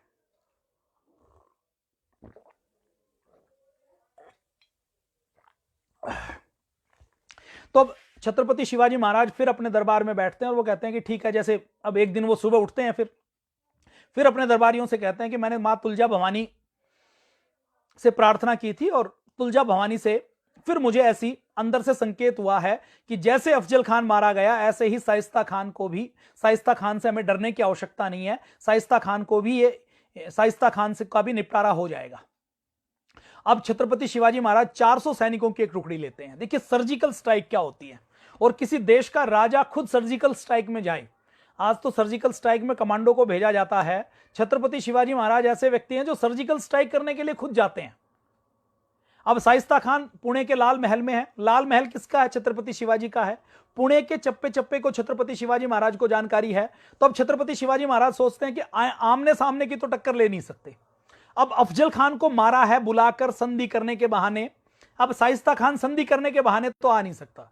और छत्रपति शिवाजी महाराज की एक और विशेषता है, छत्रपति शिवाजी महाराज ने जितनी रणनीतियां अपनाई, जितनी सर्जिकल स्ट्राइक की, जितने किले जीते, उसमें एक रणनीति को दोबारा उन्होंने कभी रिपीट नहीं किया। ऐसा नहीं किया कि एक ट्रिक अभी की हो तो दोबारा जो विजय प्राप्त की या दोबारा काम किया तो उसी ट्रिक से किया हो। हर बार उनकी ट्रिक नहीं होती थी, हर बार उनका तरीका नया होता था। अब क्योंकि अब अफजल खान के साथ जो हुआ तो शाइस्ता खान को भी पता है, तो शिवाजी महाराज को पता है कि अफजल खान वाली ट्रिक क्या नहीं चलने वाली, वो अकेले में मिलने नहीं आने वाला, और मिलने आने वाला है तो ये अफजल खान वाली ट्रिक नहीं चलेगी, तो अब कोई दूसरी सर्जिकल स्ट्राइक करनी पड़ेगी, दूसरी ट्रिक करनी पड़ेगी। तो अब छत्रपति शिवाजी महाराज का मस्तिष्क देखिए। आज सुबह यज्ञ हो रहा था कनखल में, तो पूज्य स्वामी जी महाराज ने सुबह के उद्बोधन में यह कहा कि जब हनीमून पीरियड होता है, मतलब जब राज्य बना हुआ है, सारी अनुकूलताएं हैं, कोई संघर्ष नहीं, कोई प्रतिकूलताएं नहीं है, तो कोई भी काम चला सकता है। जैसे अब घर में सब कुछ आटा दाल चावल है और पिताजी कमाने वाले हैं, तो कोई भी बेटा घर चला सकता है। लेकिन उस स्थितियों में जब आमने सामने प्रतिकूलताएं हों, संघर्ष हों, विपत्तियां हों, पैरों में छाले पड़े हों, लक्ष्य बहुत दूर हो, बहुत सारी आपदाएं हों, चारों ओर विरोध हो, संघर्ष, और उस समय जो व्यक्ति सफलता प्राप्त करता है तो सफलता की कीमत उसी की होती है। देखिए मेडल तो बाजार में 10-10 रुपए में मिल जाते हैं, 5-5 रुपए में मिल जाते हैं, लेकिन मेडल की कीमत उसी की होती है जब पूरी दुनिया के साथ कंपटीशन होता है। तो छत्रपति शिवाजी महाराज ये मानते थे कि संघर्षों से ही व्यक्तित्व की, नेतृत्व की पहचान होती है। तो सुबह पूज्य स्वामी जी महाराज ने भी कहा कि जब हनीमून पीरियड हो, जब सारी चीजें अनुकूल हो, जब सारी अनुकूलताएं हो, तो उस समय तो कोई भी सफलता का दंभ भर सकता है, सफलता की बात कर सकता है। लेकिन असली सफलता तो तभी है जब प्रतिकूलताओं के बीच में हो। तो अब छत्रपति शिवाजी महाराज की मनोदशा देखिए, चारों ओर से घेरा हुआ है, अपने से 5 गुना बड़ा दुश्मन है, और दुश्मन चारों ओर उत्पाद मचा रहा है। दुश्मन के साथ आमने सामने की लड़ाई नहीं कर सकते, दुश्मन के साथ संधि नहीं कर सकते, क्योंकि दुश्मन का एक ही तरीका है, अभी किसी भी तरीके से मुझे तो जान से मारना है। तो छत्रपति शिवाजी महाराज अपने 400 सैनिकों के साथ योजना बनाते हैं। और हम कई बार खुद सोच के देखें, मैंने छत्रपति शिवाजी महाराज के जीवन चरित्र को पढ़ा, और केवल पढ़ा नहीं, मैं इसको पढ़ा नहीं कहूंगा, पढ़ा कहता तो मैं छत्रपति शिवाजी महाराज के बारे में बात करता तो वो बातचीत 1 घंटे की होती, और उस बातचीत में मुख्य मुख्य घटनाएं होती, जन्म कहाँ हुआ, कैसे हुए, पिताजी कौन थे, माताजी कौन थे, कौन कौन से युद्ध किए, कौन कौन से, कब उनका राज्याभिषेक हुआ, कब उनकी मृत्यु हुई, ऐसी बातचीत हुई। मैंने छत्रपति शिवाजी महाराज के हर एक पहलू के ऊपर और छत्रपति शिवाजी महाराज के हर एक पहलू, हर परिस्थिति के अंदर मैंने सोचने की कोशिश की कि यदि कोई दूसरा व्यक्ति होता तो क्या सोचता। कई बार जब संघर्ष और प्रतिकूलताएं आए तो हम ये सोचें छत्रपति शिवाजी महाराज का जीवन पढ़ने के बाद, जो मैंने सोचा कि इस समय यदि छत्रपति शिवाजी महाराज होते तो वो क्या करते। हर बच्चे को, हर युवा को यदि हम ये सोचने के लिए मजबूर कर दें और छत्रपति शिवाजी महाराज के बारे में इतना पढ़ा दें, तो मुझे लगता है कि भारत आज भी विश्वगुरु बन सकता है। तो छत्रपति शिवाजी महाराज होते तो आज क्या करते, ये चिंतन का विषय है। ये चिंतन की धारा हमारे एक एक युवा के मन में आ जाए तो भारत बन सकता है, विश्वगुरु बन सकता है। हर बच्चे के अंदर छत्रपति शिवाजी महाराज पैदा हो सकते हैं। तो उस समय की परिस्थितियों में देखिए, कोई सामान्य व्यक्ति होता तो हिम्मत हार देता या तो सरेंडर कर देता। अभी कोरोना चल रहा है ना, तो कोरोना में जिन लोगों को 15 दिन 20 दिन क्वारंटाइन में रहना पड़ता है, अकेले रहना पड़ता है, तो उसके भय के कारण लोग सुसाइड कर लेते हैं। संघर्ष नहीं है, कोरोना से केवल 2% लोग मरते हैं, लेकिन फिर भी भय है। तो छत्रपति शिवाजी महाराज की हिम्मत देखिए, उन विपरीत परिस्थितियों में अपने मस्तिष्क को शांत रखना, अपना काम चलाना और काम चलाने के साथ साथ दुश्मन को हराने की योजना बनाना। अब अच्छा, इसमें और देख लीजिए, छत्रपति शिवाजी महाराज ने ये जो सब किया ना, ये देश के लिए किया। यदि छत्रपति शिवाजी महाराज चाहते तो आराम से आदिल शाह की अधीनता स्वीकार कर लेते, चाहते तो औरंगजेब की, मुगलों की अधीनता स्वीकार कर सकते थे। तो आराम से किसी महल में रहकर सुबह शाम उनको सोने चांदी के बर्तनों में खाना मिल जाता, जागीरदार वो थे ही, किसी बड़ी जागीर मिल जाती, 5,000 की मनसबदारी मिल जाती, तो आराम से वो अपना काम चला सकते थे। लेकिन छत्रपति शिवाजी महाराज ने ऐसा नहीं किया, उन्होंने संघर्ष का रास्ता चुना। उनके सामने मौका था, वो चाहते तो आराम से बहुत लीजर टाइम स्पेंड कर सकते थे, आराम से रानियों के साथ रंगरेलियां मना सकते थे, अपनी वासना की पूर्ति कर सकते थे, महल के मोटे गद्दों के ऊपर सो सकते थे। लेकिन छत्रपति शिवाजी महाराज ने वो मार्ग नहीं चुना। छत्रपति शिवाजी महाराज ने मार्ग चुना संघर्ष का। और ये जो संघर्ष था, इनकी खुद की इच्छा थी कि मुझे संघर्ष करना है, देश के लिए संघर्ष करना है, विदेशी आक्रांताओं को बाहर निकालना है। तो अब छत्रपति शिवाजी महाराज योजना बनाते हैं, 400 सैनिकों के साथ योजना बनाते हैं और उस योजना की बारीक माइक्रो प्लानिंग करते हैं। अब वो योजना, वो सर्जिकल स्ट्राइक क्या है, छत्रपति शिवाजी महाराज योजना बनाते हैं कि शाइस्ता खान का जो मेन महल है, जहां पर शाइस्ता खान सोता है, मैं रात को उस महल में जाऊंगा, शाइस्ता खान को मारूंगा और मारकर बाहर वापस ले आऊंगा। अब सैनिक कितने हैं? 400। शाइस्ता खान के सैनिक कितने हैं? 1 लाख। जगह किसकी है? शाइस्ता खान की। सुरक्षा किसकी है? शाइस्ता खान की। शाइस्ता खान कहां है? अपने महल के अंदर बंद है, चारों ओर सेना के तंबू लगे हुए। उनका महल भी कहां? महल भी कोई जंगल में महल नहीं है कि केवल एक महल हो, 10-20 सुरक्षा गार्ड हो। जो शाइस्ता खान का महल है, अब शाइस्ता खान, उसके जो मेन पदाधिकारी, उसका परिवार, उसका बेटा, उसकी पत्नियां, उसके हरम की जो उसकी जो रखेल से लेकर रानियों तक, उसको कुछ भी नाम दिया जाए, वो सब उसके महल में रहते हैं। अच्छे से अच्छे गार्ड और कमांडो वहां पर लगाए हुए हैं और उस महल के चारों ओर छावनी का क्षेत्र है। अपने यहां जो कैंटोनमेंट आपने देखा है ना, जो कैंट एरिया होता है, कि कैंट एरिया में कोई भी व्यक्ति है वो सैनिक है, वो वर्दी में है, बिना वर्दी में है, तो हर व्यक्ति सैनिक है। तो उस कैंट में जाकर, मतलब शाइस्ता खान का महल पूरी तरह सुरक्षित और महल के चारों ओर भी छावनी, छावनी मतलब सैनिक ही सैनिक, शाइस्ता खान की पूरी सेना उसके चारों ओर, उसके अंदर घुसकर और उसको मार के आने की प्लानिंग छत्रपति शिवाजी महाराज करते हैं। और प्लानिंग करने के लिए वो केवल हवाई प्लानिंग नहीं करते हैं कि मैं तो महल के अंदर सेफ रहूंगा, मैं अपने इस सूबेदार को भेज देता हूं, अपने इस सैनिक को भेज देता हूं, मैं कुछ नहीं करूंगा। आपने केवल तानाजी फिल्म देखी होगी तो आपके मन में आया होगा कि छत्रपति शिवाजी महाराज ने तानाजी को क्यों भेजा, क्योंकि तानाजी ने जो विजय प्राप्त की, वो मूवी के अंदर जो विजय प्राप्त की, उसमें भी जान को खतरा था और एक तरीके से प्राणों को दांव पर लगाने वाली बात थी। छत्रपति शिवाजी महाराज इन अभियानों का नेतृत्व खुद करते थे उस समय, क्योंकि तानाजी ने खुद मना किया और छत्रपति शिवाजी महाराज के प्राणों की कीमत ज्यादा थी, तो उन्होंने कहा कि मैं जाऊंगा, आपको जाने की आवश्यकता नहीं है। और आवश्यकता होती तो छत्रपति शिवाजी महाराज सदैव जाते रहे हैं। तो उस फिल्म में छत्रपति शिवाजी महाराज का चरित्र पूरा निखर के पूरी चीजें नहीं आ पाती, क्योंकि वो तानाजी के ऊपर थी, तो तानाजी भी बहुत महान थे। लेकिन तानाजी को बनाने वाले छत्रपति शिवाजी महाराज कितने महान होंगे, इसका आप अंदाजा लगाइए। आपने यदि वो मूवी देखी है, और यदि वो मूवी नहीं देखी तो एक जो लॉकडाउन का समय उसमें देख डालिए आप, आपको यूट्यूब के ऊपर या कहीं भी मिल जाएगी। और आपको समय लगे तो उसको 3 बार, 4 बार, 5 बार देखिए। और केवल देखिए नहीं, उसके ऊपर हर परिस्थिति के ऊपर, हर घटना के ऊपर चिंतन मनन कीजिए, मंथन कीजिए कि ये होता तो क्या होता, ये होता तो क्या होता, और यहां क्या हो सकता था। अब छत्रपति शिवाजी महाराज ये योजना बनाते हैं 400 सैनिकों के साथ। अब योजना की माइक्रो प्लानिंग करते हैं, जैसे अफजल खान के समय की वैसी माइक्रो प्लानिंग, कि जो सैनिक हैं वो कौन कौन सैनिक रहेंगे, कितने घोड़े रहेंगे, कितने घुड़सवार रहेंगे, किस रास्ते से जाना है। अब रास्ते से जाएंगे तो पुणे के एरिया में जो छावनी के बाहर है, बाहर भी कोई ना कोई गेट तो होगा। सुरक्षा तो पहले पुराने जमाने में भी होती थी। पुराने जमाने में जो रास्ते होते थे, उन रास्तों के ऊपर भी जब नगर में एंट्री करते थे, नगरपाल होते थे, नगर के द्वारपाल होते थे, उसके सैनिक होते थे, और वो देखने के बाद ही एंट्री देते थे। तो एंट्री कैसे करनी है, किस समय एंट्री करनी है, रात को किस समय आक्रमण करना है, आक्रमण करते हुए वापसी किस रास्ते से करनी है, दुश्मन को चकमा कैसे देना है, दुश्मन को शोर शराबा सुनाई ना दे इसके लिए क्या करना है, और दुश्मन को जब वापसी करें तो वापसी करते हुए क्या शब्दों का प्रयोग करना है, क्या संकेतों का प्रयोग करना है, इन सारी चीजों की माइक्रो प्लानिंग छत्रपति शिवाजी महाराज करते हैं। अब छत्रपति शिवाजी महाराज जिस दिन सर्जिकल स्ट्राइक करनी होती है, उस समय रमजान का महीना चुनते हैं, और रमजान के महीने में भी जो रात होती है वो काली रात होती है, जिसमें हाथ को हाथ दिखाई ना दे। उस काली रात में मशाले लेकर छत्रपति शिवाजी महाराज शाम को निकलते हैं। अब रात को एंट्री करेंगे दुश्मन के क्षेत्र में तो शक ज्यादा होगा, तो अब छत्रपति शिवाजी महाराज शाम को जब जाते हैं तो रमजान का महीना चल रहा है, शाम को रात को लोग दिन में पूरे दिन भूखे प्यासे हैं, भूखे प्यासे के होने के बाद वो कई कई गुना खा के, और क्योंकि शाम को ही पानी मिला है तो खूब पानी पी के, खूब सारा खाना खा के, खूब हैवी डाइट लेकर वो रात को सुस्त पड़े हैं, सुस्त सो रहे हैं। वैसी परिस्थिति उन्होंने चुनी। और जब वो शाम को जाते हैं, रात को एंट्री नहीं करते, एंट्री शाम को करते हैं। अब शाम को एंट्री करते हैं तो जब बाहरी गेट के ऊपर उनको रोका जाता है तो सारे जो सैनिक हैं, वो जो मुगल सरदार काम करते थे उसी भाषा में काम करते हैं, उसी भाषा में बात करते हैं। जब उनको गेट पर रोका जाता है और गेट पर पूछा जाता है कि कौन हो आप, कहां से आए हो, तो वो कहते हैं कि हम तो मुगल साम्राज्य के शाइस्ता खान के सैनिक हैं, कटक में गए थे, उस कटक के दक्षिण के अभियान के ऊपर हम गए थे, कर्नाटक की साइड में।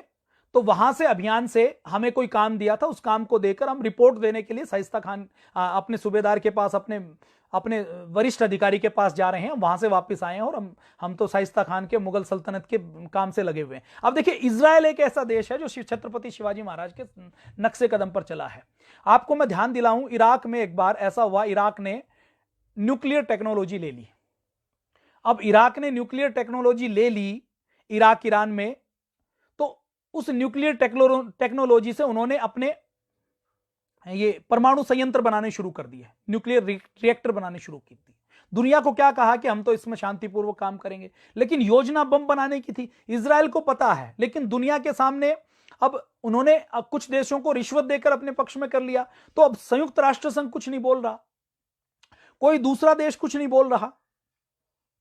और जब इजराइल को पता लगा कि यह परमाणु बम यदि बन गया तो इन सारे लोगों का सबसे पहला उद्देश्य रहेगा कि किसी भी तरीके से इजराइल को खत्म करें।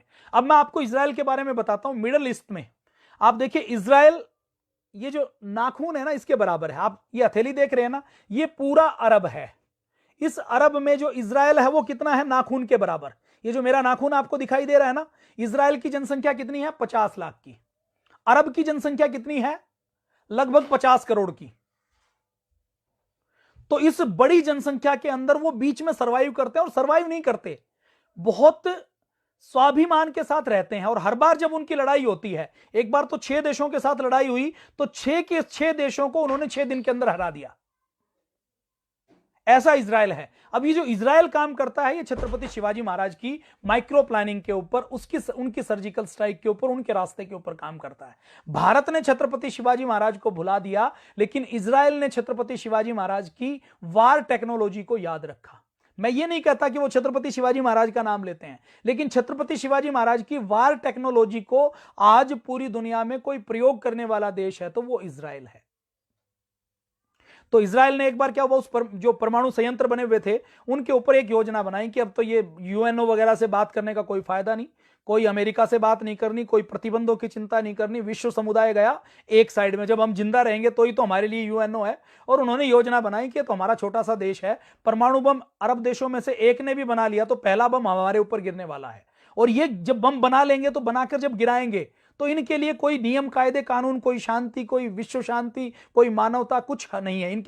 इनके सामने ये सारे शब्द गौण हैं। और आपने देखा होगा आईएसआईएस जो इराक में, सीरिया में कैसे गर्दन काटता है, कैसे लाइन में खड़े करके गोलियां चलाता है, कैसे कैसे काम करता है। आप कल्पना कीजिए कि एक महिला, यजीदी महिला, उसके परिवार को पकड़ा, उसके पति को मार दिया, उसके बच्चे की हत्या करके उसके खून से मिले हुए उसका मांस पकाकर उस महिला को खिला दिया। किसी की हत्या करना, देखिए दुश्मनी है, शत्रुता है, एक राष्ट्र दूसरे राष्ट्र से युद्ध करता है तो हत्या की जा सकती है, लेकिन ऐसी दरिंदगी और ऐसी दानवता, इसके लिए तो शब्द कम पड़ जाते हैं हमारे शब्दकोश में। तो ऐसी दानवता दिखाने का काम केवल इस विचारधारा के लोग कर सकते हैं। तो इजराइल ने सोचा कि ये अगर आ गए तो ये मुझे छोड़ने वाले हैं नहीं। तो इजराइल ने कोई परवाह नहीं की, उसने अपने फाइटर जेट लिए, योजना बनाई। एक दिन दोपहर को 12 बजे ठीक कि इस योजना में हमारे ऐसे 6 फाइटर जेट मिलेंगे, 6 तो आगे जाएंगे और 6 को कवर अप करने के लिए 2 फाइटर जेट और पीछे रहेंगे। अब इजराइल की दिक्कत क्या है, इस देश में जहां रिएक्टर बन रहे थे, वो ईरान या इराक एक देश था, अभी मुझे ध्यान नहीं आ रहा, शायद इराक था। तो इराक में जैसे ये बनेंगे तो इराक तक पहुंचने के लिए उसको कम से कम 3 देशों की बाउंड्री को क्रॉस करना पड़ता था। अब 3 देशों की बाउंड्री को क्रॉस करना है तो इराक तक पहुंचने से पहले ही जो पहले देश की बाउंड्री में जाएंगे तो वहां के जो लोग हैं वो, उनको जैसे ही पता लगेगा कि इजराइल के फाइटर जेट मेरी सीमा में आ रहे हैं तो वो वहीं पे उनको मार देंगे। उस देश से बच गए तो दूसरे देश वाले मार देंगे। तो उन्होंने क्या टेक्नोलॉजी की इजराइल के लोगों ने जैसे ही अपने फाइटर प्लेन उड़ाए, एक तो पहले इतनी कम ऊंचाई पे उड़ाए कि वो रडार की रेंज से बाहर हो गए। अब रडार की रेंज से बाहर होने के बाद भी पूरी तरह से बाहर नहीं हुए थे, एक हिस्से तक रडार की रेंज में वो थे। तो जैसे ही उन्होंने इजराइल के पास जो पहली सीमा लगती है, मान लीजिए जॉर्डन कंट्री की लगती है, तो इजराइल के फाइटर प्लेन जब जॉर्डन की सीमा में गए तो उनके माइक्रो प्लानिंग देखिए इजराइल की, अपने पायलट को उन्होंने जॉर्डन की जो अरबी भाषा है वो सिखा दी। और जैसे ही वो जॉर्डन की भाषा में गए, अब जॉर्डन के पास में दूसरा कोई और देश है, मान लीजिए सीरिया है, तो उन्होंने जॉर्डन में सीरियन लैंग्वेज में बात करनी शुरू कर दी कि हम सीरिया के फाइटर जेट हैं और गलती से जॉर्डन की सीमा में आ गए और अब हम वापस जा रहे हैं। अब इस भाषा में बात करते हुए वो जॉर्डन से सीरिया पहुंच गए। अब सीरिया पहुंचे तो उन्होंने जॉर्डन की भाषा में बात करनी शुरू कर दी और बात करके ये उनको ये दिखाया कि हम गलती से, हम तो जॉर्डन के फाइटर प्लेन है, गलती से सीरिया में आ गए। और ऐसे झांसा देते हुए वो जॉर्डन को भी क्रॉस कर गए, सीरिया को भी क्रॉस कर गए और वो इराक के ऊपर पहुंच गए। इराक के ऊपर पहुंचकर उन्होंने एकदम हाइट लेकर एकदम ऊपर से गोता लगाया और 2 मिनट के अंदर उन्होंने इतनी बमबारी की, उस परमाणु रिएक्टर को तहस नहस कर दिया और उसके बाद उसी गति से ऊपर आए और तेजी से उड़ते हुए वापस अपने इजराइल में आ गए। 5-6 घंटे के अंदर ये सारा ऑपरेशन खत्म करके उन्होंने किस्सा खत्म कर दिया। उसके बाद यूएनओ में बहस होती रही, उसके बाद प्रस्ताव पारित होते रहे, उन्होंने कोई परवाह नहीं की। अब ये छत्रपति शिवाजी महाराज की शैली है। जब हमें पता है कि सामने वाला दुश्मन मारने वाला है तो उस समय नियम कायदे कानून नहीं देखे जाते। नियम कायदे कानून तो तब चलते हैं जब हम जीवित रहेंगे। युद्ध का तो एक ही नियम होता है, किसी भी तरीके से विजय प्राप्त करनी। और युद्ध के अंदर जहां सामने वाला व्यक्ति दुष्ट हो तो वहां नियम नहीं चलते, वहां मर्यादा नहीं चलती, वहां तो कुटिलता चलती है, वहां तो रणनीति चलती है, वहां तो साम दाम दंड भेद चलता है। अब छत्रपति शिवाजी महाराज ने सर्जिकल स्ट्राइक की योजना बनाई। तो जैसे ही वो वहां पर पहुंचे तो उनको कहा कि हम तो मुगलिया सैनिक हैं और हमें कर्नाटक के अभियान पर भेजा गया था शाइस्ता खान द्वारा और हम तो रिपोर्ट देने के लिए, अब वो अभियान हमने पूरा कर दिया, अब कल के लिए हमें उनको से आदेश लेना है, तो इसलिए आदेश लेने के लिए जा रहे हैं।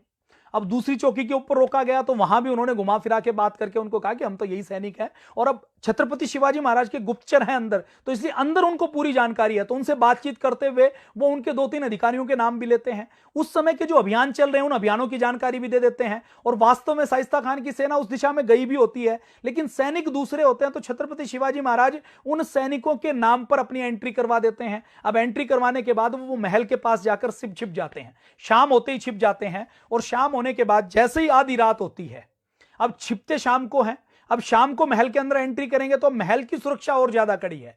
देखिए, आपको महल में एंट्री करना है तो शाइस्ता खान के महल में एंट्री कौन करेगा? सेना का अधिकारी वही करेगा जिसको शाइस्ता खान बुलाएंगे। इसके अलावा महल में उनका परिवार है, तो उस महल में एंट्री तो केवल प्रमुख व्यक्ति ही दिन में कर सकते हैं, वो रूटीन का रास्ता नहीं है। तो शाइस्ता खान पास में छुप जाते हैं। अब रात में लाल महल के पीछे का एक दरवाजा जो शाइस्ता खान ने बंद करवा दिया था, उसको और सिक्योर बनाने के लिए ईंटों से चिनवा दिया था, उस जिस रास्ते की जानकारी छत्रपति शिवाजी महाराज को होती है, वहां की ईंटें उखाड़ी जाती हैं, वहां से एंट्री की जाती है।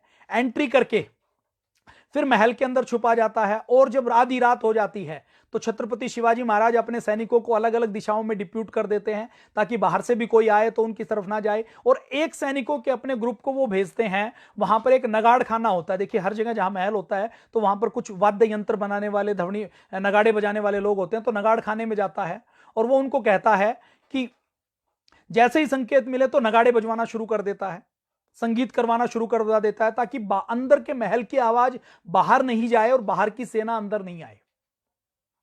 नगाड़े बजवाना शुरू कर देता है। इधर छत्रपति शिवाजी महाराज अपने सैनिकों को अलग अलग स्थान के ऊपर डिप्यूट करके कि ताकि बाहर से कोई भी आए तो बच के ना जा पाए, तो शाइस्ता खान के महल में जाते हैं।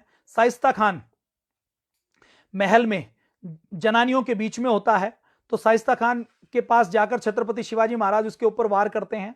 तो एक बार जब छत्रपति शिवाजी महाराज करते हैं, वो उसकी गर्दन के ऊपर वार करते हैं, तो शाइस्ता खान अपना हाथ अड़ा लेता है, तो उसके हाथ की उंगलियां काट दी जाती हैं। और हाथ की उंगलियां जैसे ही कटती हैं तो महिलाएं जो उस समय जाग जाती हैं वो मशाल बुझा देती हैं। मशाल बुझा देती हैं तो अंधेरा हो जाता है, और अंधेरे का लाभ उठाकर शाइस्ता खान महिलाओं के बीच में छुप जाता है। और महिलाओं के बीच में छुपकर छत्रपति शिवाजी महाराज जब देखते हैं कि अंधेरा हो गया और अब शाइस्ता खान को ढूंढना संभव नहीं है, और उस समय तक पूरे महल में पूरा हल्ला हो जाता है। उस हल्ले को सुनकर कुछ शाइस्ता खान के सैनिक आते हैं। उन सैनिकों को छत्रपति शिवाजी महाराज के सैनिक वहीं पर निपटा देते हैं।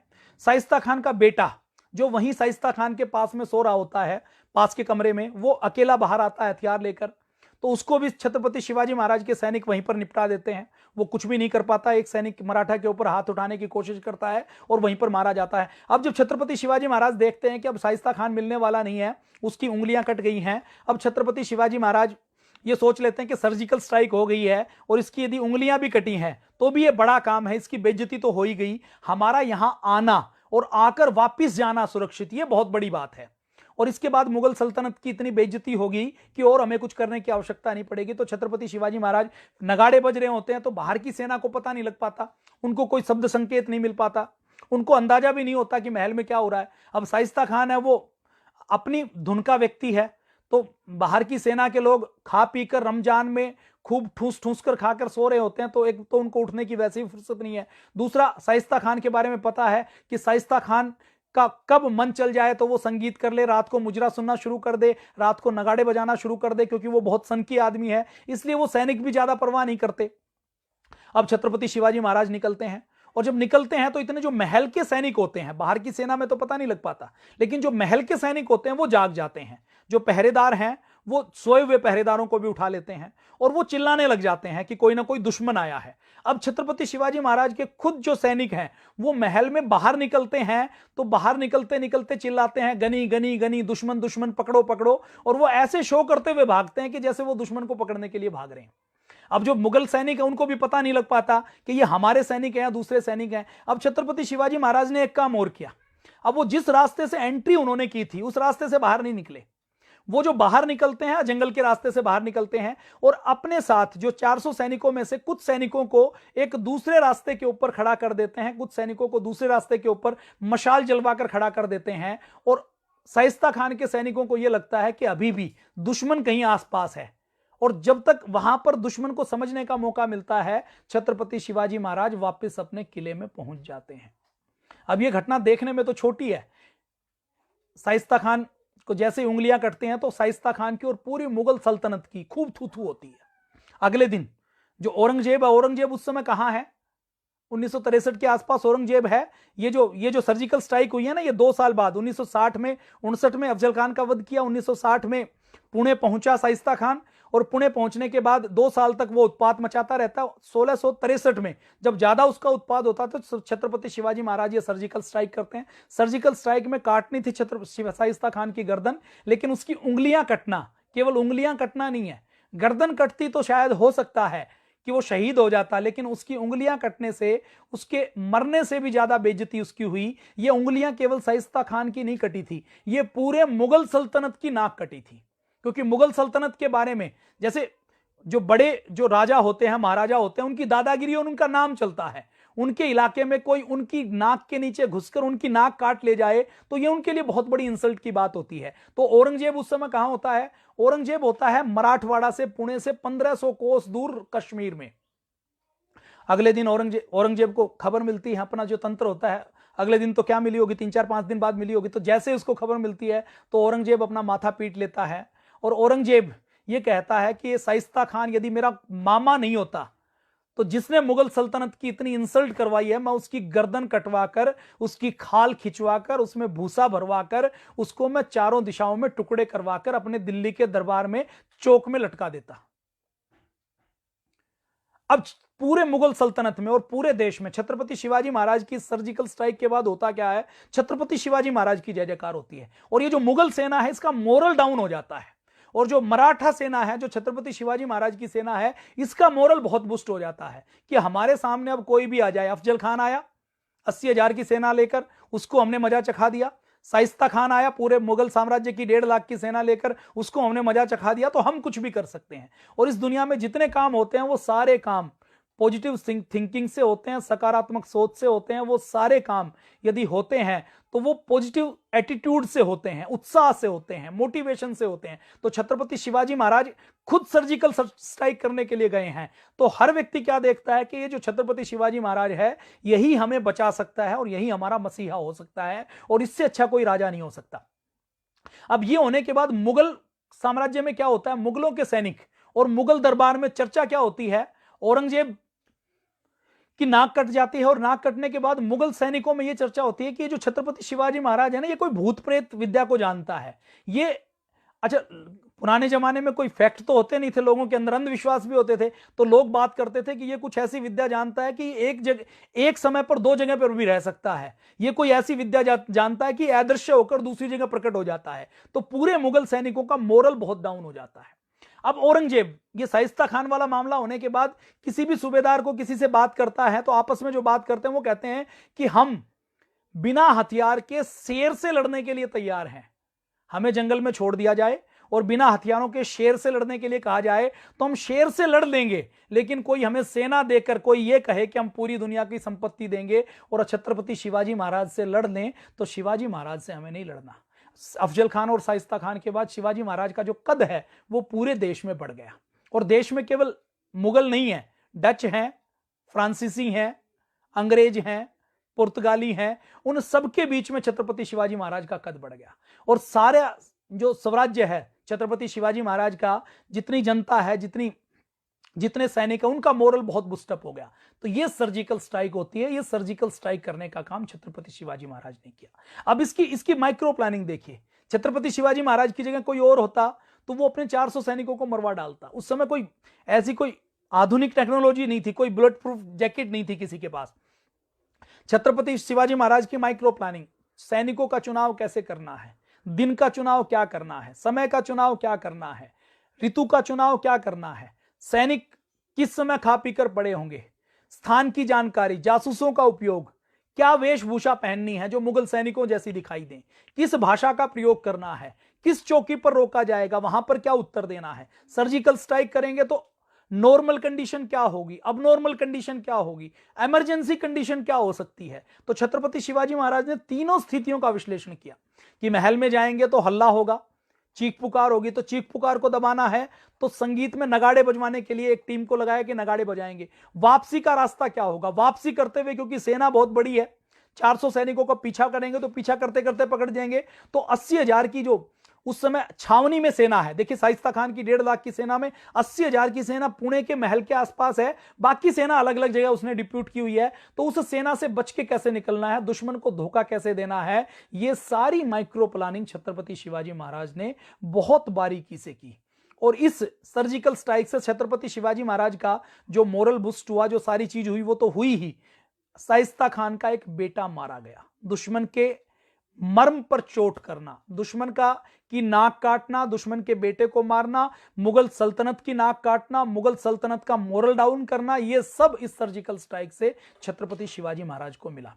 छत्रपति शिवाजी महाराज को और क्या मिला, औरंगजेब को जैसे ही सूचना मिली तो उसने कहा कि इसकी जगह मेरा मामा नहीं होता तो मैं इसकी खाल खिंचवा कर इसमें भूसा भरवा देता। और औरंगजेब ऐसा व्यक्ति है वो मामा की भी भरवा देता, लेकिन शाइस्ता खान ने औरंगजेब के लिए सारी उम्र काम किया। तो औरंगजेब ये मानता था कि इसने इतना काम किया है तो चलो मैं इसकी जान नहीं लेता, और उसको बंगाल में, असम में भेज देता है कि तुम वहां जाओ, वहां करने के लिए कोई काम नहीं है, तुम सबसे निकम्मे हो, नकारा हो। और औरंगजेब अपना माथा पीट लेता है। ये शिवाजी महाराज की सर्जिकल स्ट्राइक थी।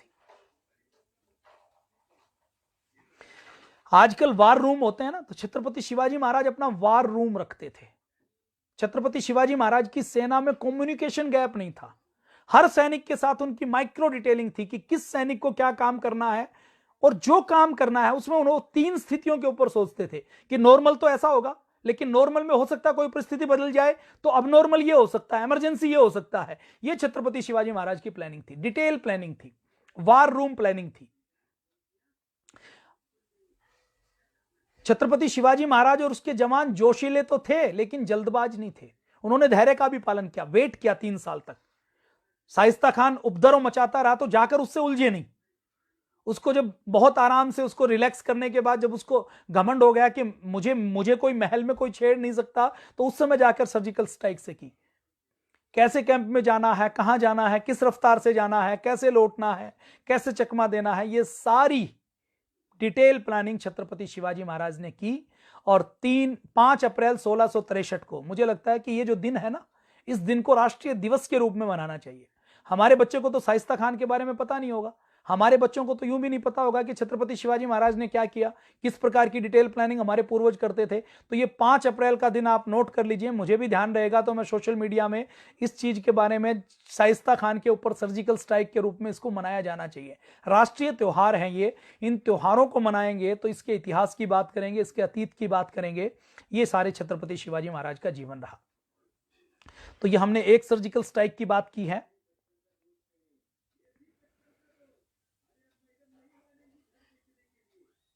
इस सर्जिकल स्ट्राइक में केवल बेटा और बेटे के साथ 50 सैनिक भी मारे गए।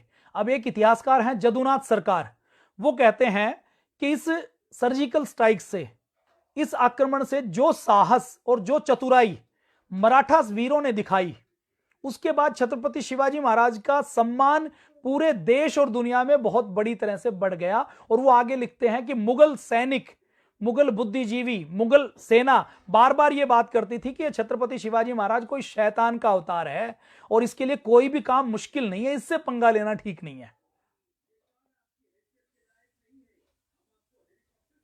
तो आज के लिए यहीं विराम करते हैं, फिर बाद में और बातचीत करेंगे छत्रपति शिवाजी महाराज के गुणों की। मैं अब कमेंट्स ऑन करता हूं, मैंने ऑफ किए हुए थे क्योंकि आप में से जो कुछ भाई कुछ पूछना चाहते हैं या अपने विचार रखना चाहते हैं तो विचार दे दीजिए।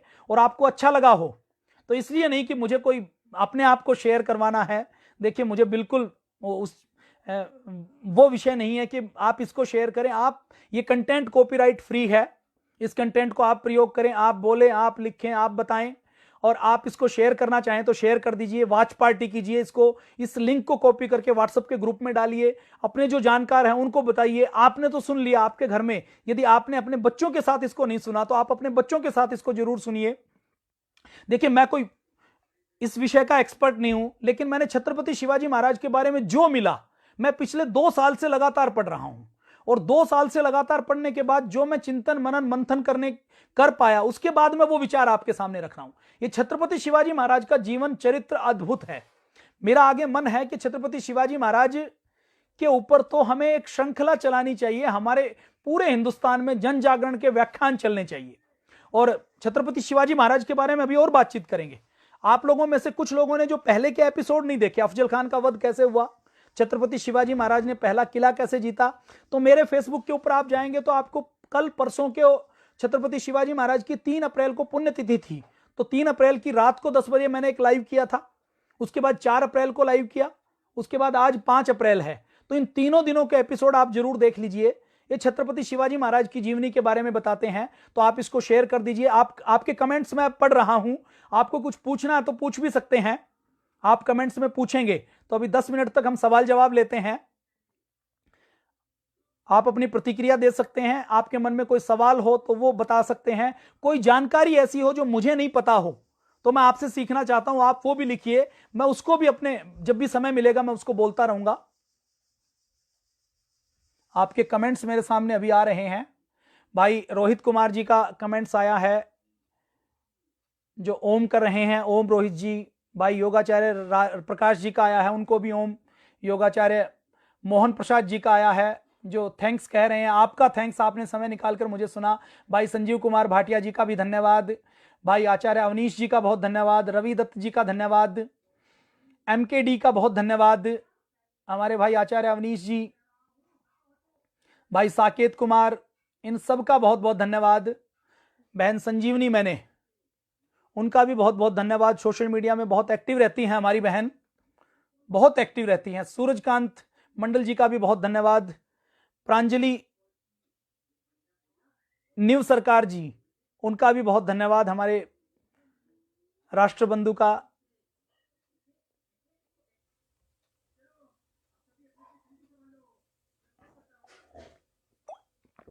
बाजीराव पेशवा, देखिए पेशवा मराठा साम्राज्य में प्रधानमंत्री को कहा जाता था। छत्रपति शिवाजी महाराज के बाद पेशवाओं ने पूरे मराठा साम्राज्य को बहुत उन्नत शिखर तक लेकर गए। पेशवाओं के बारे में, ये मराठा साम्राज्य के एक तरीके से पहले प्रधानमंत्री को पेशवा कहा जाता था, वो पद होता था। बाद में उन्होंने युद्ध करते हुए राज्य को आगे बढ़ाया। तो पेशवाओं के बारे में, बाजीराव पेशवाओं के बारे में भी हम आगे बातचीत करेंगे। भाई रविंद्र शोराण जी बहुत अच्छी कक्षा चलाते हैं। एक कक्षा को कैसे बहुत अच्छे से चलाया जा सकता है, ये भाई रविंद्र जी से सीखा जा सकता है। 300, 400, 500 व्यक्तियों की कक्षा कैसे चला सकते हैं, वो इनसे सीखा जा सकता है। भाई रविंद्र जी पूछ रहे हैं कि आज के युवाओं को क्या करना चाहिए ताकि निजामुद्दीन जैसे कांड ना हो। देखिए, कोई एक तरीका ऐसा नहीं है कि निजामुद्दीन जैसे कांड ना हो। इसके लिए हमें चारों ओर से मजबूती करनी पड़ेगी। और सबसे पहली मजबूती है जन जागरूकता की। जन जागरूकता के बाद हमारे देश में कानून व्यवस्थाएं अच्छी हों, हमारे देश में अच्छी सरकार हो, हमारे देश में शिक्षा का स्तर अच्छा हो। तो ये सारी समग्र चीजें हैं, कलेक्टिव चीजें हैं। और निजामुद्दीन में जो हुआ है वो निहायत गलत हुआ है। और मैं ये मानता हूं जिस देश में 25 करोड़ ऐसे, उसमें कोई हिंदू मुसलमान की बात नहीं है, मैं किसी धर्म की बात नहीं कर रहा, उसमें जो जिस भी धर्म के लोग ऐसे हैं जो थूकने को अच्छा मानते हैं, चाहे वो हिंदू हैं, बौद्ध हैं, सिख हैं, ईसाई हैं, मुसलमान हैं, वो जो भी हैं, वो जाहिल लोग जिस देश में हैं, उस देश को बाहर के दुश्मनों की आवश्यकता नहीं है। भाई यशपाल सिंह यादव जी, संभाजी राजे के बारे में भी बताऊंगा। संभाजी राजे जिसके बारे में छुपाया गया, संभाजी राजे का जीवन इतना महान रहा है कि उनकी एक एक बोटियां नोची गई, और बोटियां नोचने के बाद भी वो व्यक्ति कभी झुका नहीं, उसने इस्लाम को स्वीकार नहीं किया। संभाजी महाराज की जब बात करते हैं तो आंखों से आंसू आते हैं, इतना महान चरित्र उनका रहा है। भाई प्रवीण कुमार जी पूछते हैं कि छत्रपति शिवाजी महाराज कौन सी जाति के थे। ये प्रवीण जी अभी कह रहे हैं, मैं इनका कमेंट पढ़ देता हूं कि शिवाजी कौन सी जाति के से थे, औरों की तरह केवल मराठा शब्द कहकर घुमाने की कोशिश ना करें। सबसे पहले तो मैं ये कहता हूं कि जाति एक ही होती है, मानव की जाति। मानव सब एक होते हैं, बाकी तो वर्ण होते हैं, वो काम के अनुसार, पहले कर्म के अनुसार होते थे। और उसके बाद जैसे विदेशी आए तो इन विदेशियों ने धर्म परिवर्तन किया। धर्म परिवर्तन करने के बाद जब वो सफल नहीं हो पाए तो उन्होंने जातियों के नाम से झगड़े शुरू किए। रामायण चल रही है, रामायण में राम और निषाद राज एक गुरुकुल में पढ़ते हैं, भगवान राम सबरी के झूठे बेर खा रहे हैं। तो अपने यहां जाति को कभी भी प्रश्रय नहीं दिया गया। जातियों के नाम पर बहुत अरब देशों से जो जकात का पैसा आता है, उस जकात के पैसे से सोशल मीडिया में ऐसी आईडी चल रही हैं, ऐसी किताबें छापी जा रही हैं, ऐसी विचारधारा चलाई जा रही है जो इस देश को खंड खंड करके टुकड़ों में तोड़ना चाहती है। और भाई प्रवीण जी का जो सवाल है उसमें उस विचारधारा के षड्यंत्र में उसमें भी आ गए हैं। छत्रपति शिवाजी महाराज खुद जाति पाति को नहीं मानते थे। छत्रपति शिवाजी महाराज के समय जाति प्रथा खूब थी और उस जाति प्रथा की मैं पूरी तरह से आलोचना करता हूं। लेकिन छत्रपति शिवाजी महाराज की जाति कुछ भी हो, उन्होंने पूरे भारतवर्ष के लिए काम किया और उनके लिए भारतवर्ष राष्ट्र अपनी मां थी। वो किसी विदेशी लोगों के इशारों के ऊपर नाचे नहीं थे। जो छत्रपति शिवाजी महाराज को अपना आदर्श मानते हैं वो कम से कम देश को जातियों में बांटने की बात नहीं कर सकता, और जो जातियों में बांटने की बात करेगा वो छत्रपति शिवाजी महाराज और महाराणा प्रताप के उसकी रगों में खून नहीं हो सकता, वो किसी न किसी वर्णशंकर की औलाद हो सकता है। भाई आशा देव जी छत्रपति शिवाजी महाराज की जानकारी के लिए धन्यवाद कर रहे हैं। मुलायम योग प्रकारक गादीपुर से, उनका भी धन्यवाद। टीकाराम जी का भी धन्यवाद। योगाचार्य प्रकाश जी का धन्यवाद। उमाशंकर आर्य जी का धन्यवाद। शंकर नागपुरे जी हमारे सोशल मीडिया के बहुत अच्छे कार्यकर्ता हैं, उनका भी बहुत धन्यवाद। पंजाब आरोह जी को भी ओम। रोहित पंसारे जी को भी ओम। देखिए, हमें अभी रोहित पंसारे जी ने एक बात कही है, उससे मैं एक प्रसंग आपके सामने रखना चाहूंगा। वो कहते हैं कि हम लोग छत्रपति शिवाजी महाराज को भगवान के अवतार हैं। देखिए, छत्रपति शिवाजी महाराज, देखिए हम जब भगवान राम की बात करते हैं, योगेश्वर श्री कृष्ण की बात करते हैं, जब हम महाराणा प्रताप की बात करते हैं, छत्रपति शिवाजी महाराज की बात करते हैं, देखिए राम जी को और कृष्ण जी को हमने भगवान और अवतार मान लिया। अब जैसे ही हम किसी व्यक्ति को भगवान या अवतार मानते हैं तो हम क्या मान लेते हैं कि वो हम नहीं बन सकते क्योंकि हम अवतार नहीं है। छत्रपति शिवाजी महाराज का जीवन ऐसा है। देखिए, राम जी और कृष्ण जी से हमने क्यों नहीं सीखा? इसलिए नहीं सीखा कि हमारे मन में एक विचारधारा आ गई कि ये तो भगवान के अवतार थे, हम ऐसे बन ही नहीं सकते क्योंकि ये कुछ और थे। छत्रपति शिवाजी महाराज का जीवन ऐसा हमारे सामने है जिन्होंने सामान्य परिवार में सामान्य परिस्थितियों में जन्म लिया और सामान्य परिस्थितियों में सामान्य परिवार में प्रतिकूलताओं में संघर्षों में जन्म लेकर कोई कैसे महान बन सकता है वो छत्रपति शिवाजी महाराज बताते हैं। हमें छत्रपति शिवाजी महाराज को अवतार नहीं बनाना, हमें छत्रपति शिवाजी महाराज को महान नहीं बनाना, हमें छत्रपति शिवाजी महाराज की केवल प्रतिमाएं नहीं बनाना, हमें छत्रपति शिवाजी महाराज की चित्र के ऊपर केवल पुष्प नहीं चढ़ाना। चित्र बनाने हैं, प्रतिमाएं भी बनाने हैं, पुष्प भी चढ़ाने हैं, लेकिन भगवान मानकर उनको पूजा नहीं करना। छत्रपति शिवाजी महाराज को हमें अपने भीतर उतारना है, ऐसा छत्रपति शिवाजी महाराज से प्रेरणा लेनी है। मेरी बात से कौन कौन सहमत होंगे? हम उनको महापुरुष माने, भगवान की तरह उनको रिस्पेक्ट दें, लेकिन भगवान का अवतार ना माने, क्योंकि अवतार हमने मान लिया तो हम क्या मान लेंगे कि हम छत्रपति नहीं बन सकते।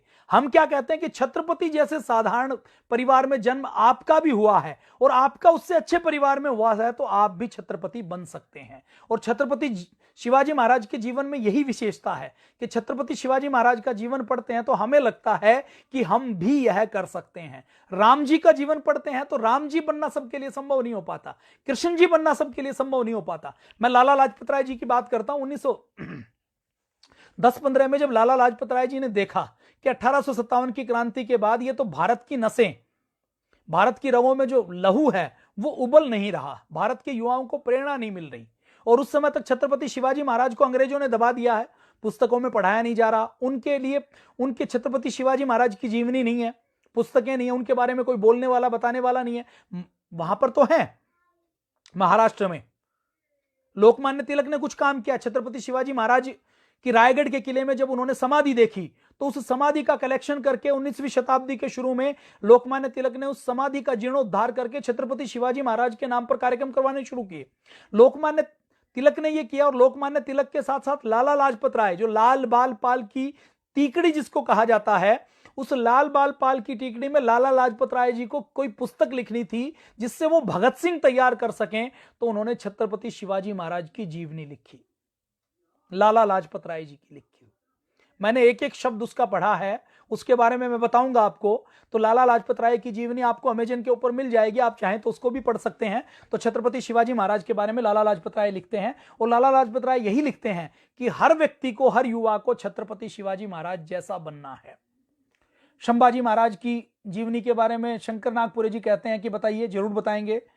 पंजाराव सूर्यवंशी जी,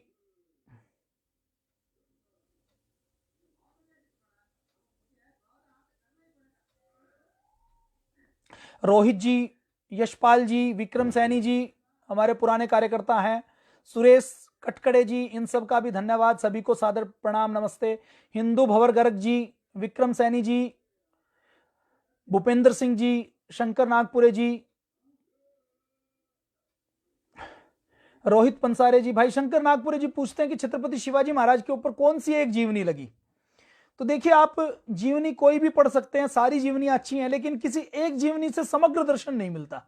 तो इसके लिए आपको समग्रता से पढ़ना है तो फिर आप कई पुस्तकें पढ़िए, और इसके साथ साथ जैसे आपको और बाकी पुस्तकें पढ़नी है तो फिर आपको औरंगजेब की जीवनी भी पढ़ेंगे तो आपको उस समय की परिस्थितियों के बारे में और जानकारी मिलेगी, और उस समय के बारे में समकालीन और जो दूसरी चीजें उनके साथ पढ़ेंगे तो मिलेगी। तो आप छत्रपति शिवाजी महाराज की कोई पुस्तक मिले उसको पढ़ जाइए। आदत ये बनाइए कि जो मिलेगा उसको दोबारा से हमें पढ़ना है। रोहित पंसारे जी लिख रहे हैं कि महात्मा ज्योतिबा फुले ने छत्रपति शिवाजी महाराज के बारे में लिखा है। बिल्कुल आपने ठीक कहा, महात्मा ज्योतिबा फुले ने छत्रपति शिवाजी महाराज के बारे में लिखा है। छत्रपति शिवाजी महाराज के एक रूप के बारे में मुझे अभी और बातचीत करनी है कि किसानों के बारे में वो कैसे थे, उसके बारे में हम कल बातचीत करेंगे। आपने बिल्कुल ठीक कहा, लाला लाजपत राय जी ने लिखा है, लोकमान्य तिलक ने छत्रपति शिवाजी महाराज के शिवाजी उत्सव बनाए हैं, और महात्मा ज्योतिबा फुले ने भी छत्रपति शिवाजी महाराज के ऊपर में बहुत काम किया है और उनकी जीवनी को सामने लाए हैं। उनके बारे में उन्होंने भी पुस्तक लिखी है, मैं आगे उस लेक्चर में उसके बारे में बताने वाला हूं। शिवाजी महाराज और महाराणा प्रताप के वंश में क्या संबंध है? शिवाजी महाराज का जन्म कहां हुआ? शिवनेरी के किले में छत्रपति शिवाजी महाराज का जन्म हुआ। और भाई बीरेन पटेल जी उनकी माताजी के बारे में पूछना चाहते हैं, तो उनके जन्म और माताजी के बारे में आप जो परसों मैंने 3 अप्रैल को रात को 10 बजे जो लाइव किया था वो मेरी फेसबुक वॉल पर मिल जाएगा। वो आप पढ़ लीजिएगा। भाई निरंजन मिश्र जी वो भी लिखते हैं कि छत्रपति शिवाजी महाराज को बखानो छत्रसाल कहते थे कवि भूषण जी। भाई सागर सेतवाल जी कहते हैं कि पाठ्य पुस्तकों में ये पढ़ाना चाहिए। बिल्कुल सागर जी, मैं आपकी बात से 200% सहमत हूं कि पाठ्य पुस्तकों में ये जरूर पढ़ाना चाहिए। और जब तक हम पाठ्य पुस्तकों में, देखिए पाठ्य पुस्तकों में क्या पढ़ाया गया, अंग्रेजों को अपना राज्य बचाना था। छत्रपति शिवाजी महाराज को पढ़ाएंगे तो राज्य नहीं बचेगा। अंग्रेजों के एक सेक्रेटरी थे, मैं आपको बताता हूं, एक प्रसंग बताता हूं। वो सेक्रेटरी ये कहते हैं, फिलिप, वो ये कहते हैं कि यदि छत्रपति शिवाजी महाराज 10 साल और जीवित रहते तो अंग्रेज भारत के ऊपर शासन नहीं कर पाते।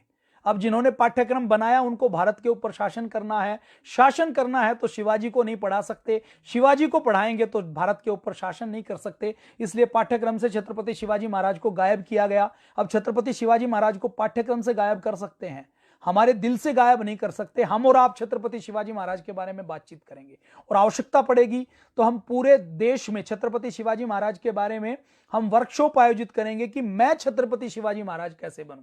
आपने 2 साल पहले देखा होगा कि एक ब्लू व्हेल नाम का गेम आया था। उस ब्लू व्हेल नाम के गेम में एक प्रोग्रामर जो बाहर कहीं किसी दूसरे देश में हजारों किलोमीटर दूर बैठा है, वो प्रोग्रामर टेलीफोन पर मैसेज भेज के एक बच्चों को या और बड़ों को के माइंड के ऊपर इतना कंट्रोल कर लेता था कि उनको कहता था कि पहले कट मारो, फिर छत पर जाओ, फिर छत पर कूद जाओ, जान देने के लिए मजबूर कर देता था। तो दूर से कोई विचारों के माध्यम से यदि जान देने के लिए मजबूर कर सकता है तो हमें ऐसा भारत बनाना है जिसमें युवाओं के बीच में छत्रपति शिवाजी महाराज जैसे युवा निकले। तो आज के लाइव को यहीं विराम देते हैं। आप सबका बहुत बहुत धन्यवाद। बहुत आनंद रहा आप लोगों के साथ, आपने भी मुझे बहुत ध्यान से सुना। मुझे लगता है 1.5 घंटा हो गया होगा। तो आप सबका बहुत बहुत धन्यवाद। जय हिंद, वंदे मातरम, भारत माता की जय। तो इसको शेयर आप कर सकते हैं, व्हाट्सएप ग्रुप में डाल दीजिए, अपने फेसबुक पर डाल दीजिए, ट्विटर के ऊपर डाल दीजिए। लोगों को ऐसे शब्दों के साथ डालिए कि आप 10 मिनट जरूर सुनिए, आपको अच्छा लगे तो आगे सुनिए, नहीं तो ब्लॉक कर दीजिए। तो इन शब्दों के साथ डालिए ताकि हर व्यक्ति इसको सुने। तो आप सबका बहुत बहुत धन्यवाद। जय हिंद, वंदे मातरम, भारत माता की जय।